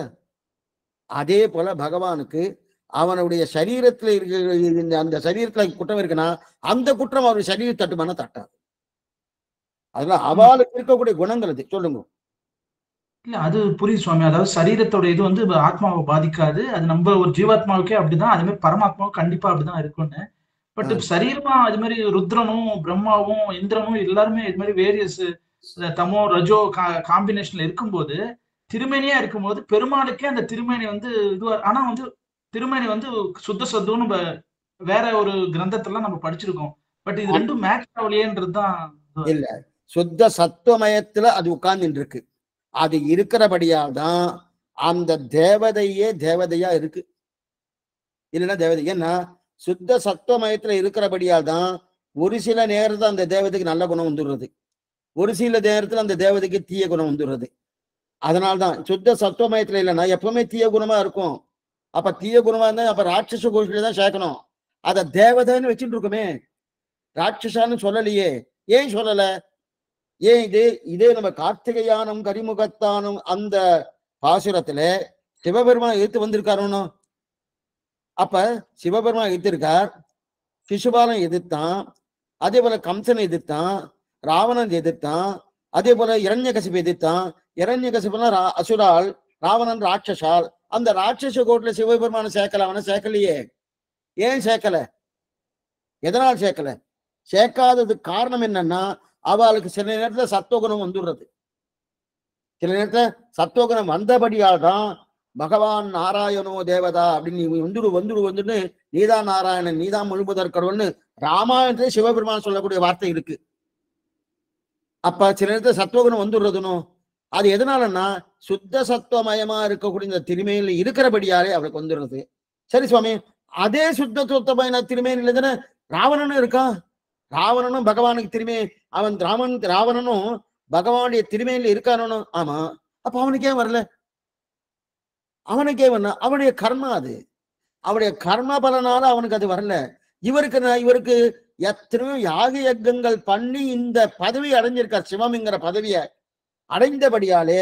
இருந்தாலும் இவளுக்கு எப்ப எதுனா தமோகுணம் ரஜோகுணம் இருக்கிறபடியாலே அடிக்கடி அது மாத்தின்னு வருது. அதனால தவிர இவருக்கு எப்பவுமே சுத்த சத்துவகுணம் இருக்கிறபடியால இவளுக்கு அந்த பாதிப்பு எதுவுமே வராது, எந்த பாதிப்பும் வராது. அதாவது ஒரு பெருமாள் ஒரு ஆத்மாவா இருக்கும் போது அவருக்கு திருமேனியும் இருக்கு, அந்த திருமேனியும் சுத்த சத்துவம், ஆத்மாவும் சுத்த. அதனாலதான் அடுத்த லேயர்ல இந்த மாதிரி நம்மளையும் சேர்த்து எல்லா ஜீவாத்மாவும் வேரியஸ் இதுல இருக்கு, சத்துவ குணம் எல்லாம் காம்பினேஷன்ல இருக்கு. அவ எல்லாமும் அந்த திருமேனியில ஒட்டின்னு இருக்கா. அதாவது ஒட்டின்னு இருக்கிறதால அவர் அந்த இதோடைய பாதிக்காது, அது எதுவுமே அவளுக்கு பாதிக்காது, எந்த இதுவும் அவளுக்கு பாதிக்கவே பாதிக்காது. அது அவளுக்கு ஒட்டவே ஒட்டாது. எது போல நமக்கு எக்ஸாம்பிள் சரீரமும் ஆத்மாவும், அவளுக்கு சரீரமே ஒட்டாது. நமக்கு சரீரம் ஒட்டும், சேத்த அடிச்சாச்சுன்னா சரீரத்துல சேரு கிடைக்க போறது, சேரு நல்லா சரீரத்தை ஒட்டி போறது, நேரம் குளிச்சா போக போறது. ஆனா அந்த சேரு பகவானுக்கு அடிச்ச அந்த சேரு பகவானுக்கு பட்டுதானா? கிடையாது. திருமேனியில சொல்லிட்டு இருக்கேன், ஆத்மா இல்ல. திருமேனியில பட்டாலும் அந்த சேரு அவருக்கு பாதிப்பு வராது. அதனாலதான் ருத்ரனை கும்பிட்டா அப்படியே அந்த காம்பினேஷன் நம்ம கிட்ட ஒட்டிக்கும். அதே பெருமாளே கும்பிட்டா சுத்த சத்துவம் மட்டும் நம்ம கிட்ட மட்டும்தான் வரும். எந்த தேவதையை ஆராதித்தா நமக்கு சத்துவகுணம் ஏற்படுமோ அந்த தேவதையை ஆராதிக்கணும். அப்ப அது சத்துவகுணம் இருக்கக்கூடிய தேவதையா இருக்கணும். தமோகுணம் ரஜோகுணம் இருக்கு. ஒண்ணு ரெண்டு இல்ல சார், இந்த ஸ்ரீவைஷ்ணவா என்னமோ அவெல்லாம் பிடிக்கலன்னா அவனா பங்காளி என்ன, நமக்கெல்லாம் எதிரியான்னு சிவனும் சுப்பிரமணியம் எல்லாம் எதிரில ஒண்ணு கிடையாது. அவளும் தேவதை தான், பகவானாலே படைக்கப்பட்டவர்கள். கடல் சூழ்ந்த மண்ணுலகம் வாழ் நித்திய நம்ம தான் சொல்லிட்டு இருக்கோம், சர்வேஜனா சுகினோபம் சொல்லிட்டு இருக்கோம். அவளும் வேண்டப்பட்டவா தான். ஏன்னா அவ சில நேரத்தை எதிர்க்கிறா, அதுதான் கூடாது. எதனால எதிர்க்கிறான்னா அவளுக்கு கூடிய தன்மை, அதனால அவள்கிட்ட போக வேண்டாம். நமக்கு அந்த குணம் வந்துட போகுது. கார்த்திகையானம் வெளியே பார்த்து போனோம், மேலும் அந்த கண்ணனுடைய சாபம் வேற இருக்க. அதனாலதான் வேண்டாம், நம்ம வேண்டாம் சுவாமி. என்ன சுவாமி? இல்ல சுவாமி, எனக்கு ஞானம் இருக்கு சுவாமி, நான் ரொம்ப சாத்துரியமா இருப்பேன்னா அதெல்லாம் ஒண்ணும் பண்ண முடியாது. இது இருந்ததுமா ஞானம் இருக்கு. இது சம்சாரம். இந்த சம்சாரத்துல யார வேணா கருத்வானையே மாத்திட்டு பகவானை எதிர்த்து பேசுற அளவுக்கு வந்துடுத்து. கருடனை ஒரு நித்திய சூரிய எதிர்த்து பேசுறான்னு நாமெல்லாம் என்ன எந்த மாத்திரம். அதனால அந்த பல பரீட்சை வேண்டாம், அந்த இது வேண்டான்றதுதான். வேண்டாம் சுவாமி, அந்நிய தேவதாவெல்லாம் வேண்டான்னு நாம சொல்லிட்டு இருக்கோம், வேற எதுவும் கிடையாது. ஏன்னா இவ்வளவு தூரம் வந்தாச்சு, திருப்பியும் பழைய இடத்துக்கு போக வேண்டாமே. கரெக்ட். ஆக்சுவலா நம்ம அப்கிரேட் ஆயிருக்கோம், கொஞ்சம் மேல வந்திருக்கோம். மேல வந்தாச்சு. மேல வந்ததுக்கு பல தேவதைகளை சேவிச்சுண்டு இப்ப அந்த அந்த பியூர் சத்துவமா இருக்கிற அந்த ஒரு தேவதைன்னு சொல்லக்கூடாது, பரமாத்மாவை நம்ம வர்ற அந்த ஸ்டேஜுக்கு பெருமாளே கொண்டு விட்டுருக்காரு. மறுபடியும் நம்ம கீழே போகணும், அங்க போக வேண்டாமே. கரெக்ட். அங்க போயாச்சுன்னா திருப்பி இந்த டேர்ன் எப்போ வரும்னு தெரியாது. கரெக்ட் சுவாமி. இல்ல சுவாமி இப்ப போயிட்டேன் 2 நாள்ல தனியா சரியாயிடும் தான் பரவாயில்ல, 2 நாளா 2 கோடி ஜன்மம் கூட ஆகலாம், தெரியாது. இப்பவே நம்ம இந்த நிலைக்கு வந்தது எத்தனை கோடி ஜன்மங்கள் நமக்கு கழிஞ்சிருக்குன்னு தெரியும் இந்த நிலைக்கு வர்றதுக்கு. திருப்பி அந்த பரீட்சை இதனால்தான் இங்க வேண்டாம், இங்க வைக்காத ஆழ்வார்கள் கதறதுக்கு காரணமே இதுதான். இன்னின்ற நீர்மை இனியாமுறாமை இருந்தருமா ஞானத்தில் இனிப்பிறவி யான் வேண்டேன். அவ கதறுவதற்கு இத்தனைக்கும் அவ நல்லா சௌக்கியமா தான் அங்க இருக்கா, இங்க எந்த கஷ்டமும் இல்லை.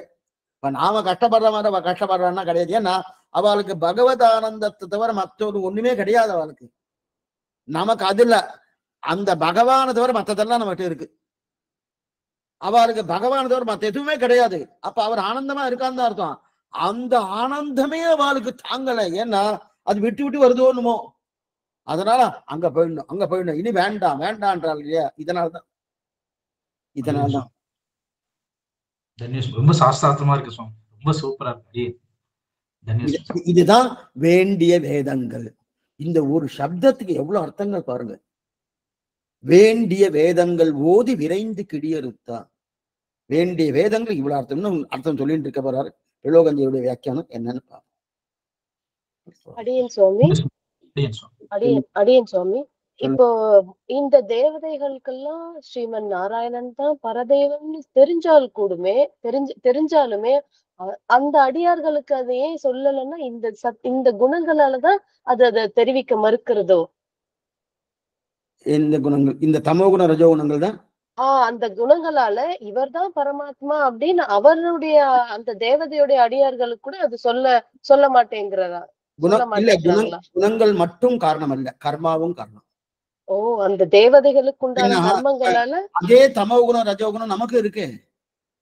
இப்ப நாம ஸ்ரீமன் நாராயணன் சேவிக்கிறன்றதுக்காக என்கிட்ட தமோகுணம் இல்ல ரஜோகுணம் இல்லைன்னு பூர்ணமா சொல்ல முடியாது. ரொம்ப ஜாகிரதையா பேசணும் இந்த விஷயம்லாம். உடனே என்ன சொல்லலாம், அப்ப இவாளுக்கெல்லாம் தமோகுண ரஜோகுணம் இல்லையா, அப்ப யாரெல்லாம் ஸ்ரீமன் நாராயணன் வணங்குறாளோ அவ சத்துவகுணத்தோட மட்டும்தான் இருக்கா அப்படின்னு அர்த்தமா அப்படின்னு கேட்பா. அப்ப சத்துவகுணத்தோட மட்டும்தான் இருக்கான்னா அவ இங்க இருக்கவே படாது, சீவகுணம் இருக்கணும். நமக்கும் இருக்கு தமோகுண ரஜோகுணம், ஆனா அதோட பர்சன்டேஜ், அதோட சதவிகிதம் எது அதிகமா இருக்கு, இது குறைச்சலா இருக்குன்னு அர்த்தம். அடியேன் சுவாமி, தன்யஸ்மி சுவாமி.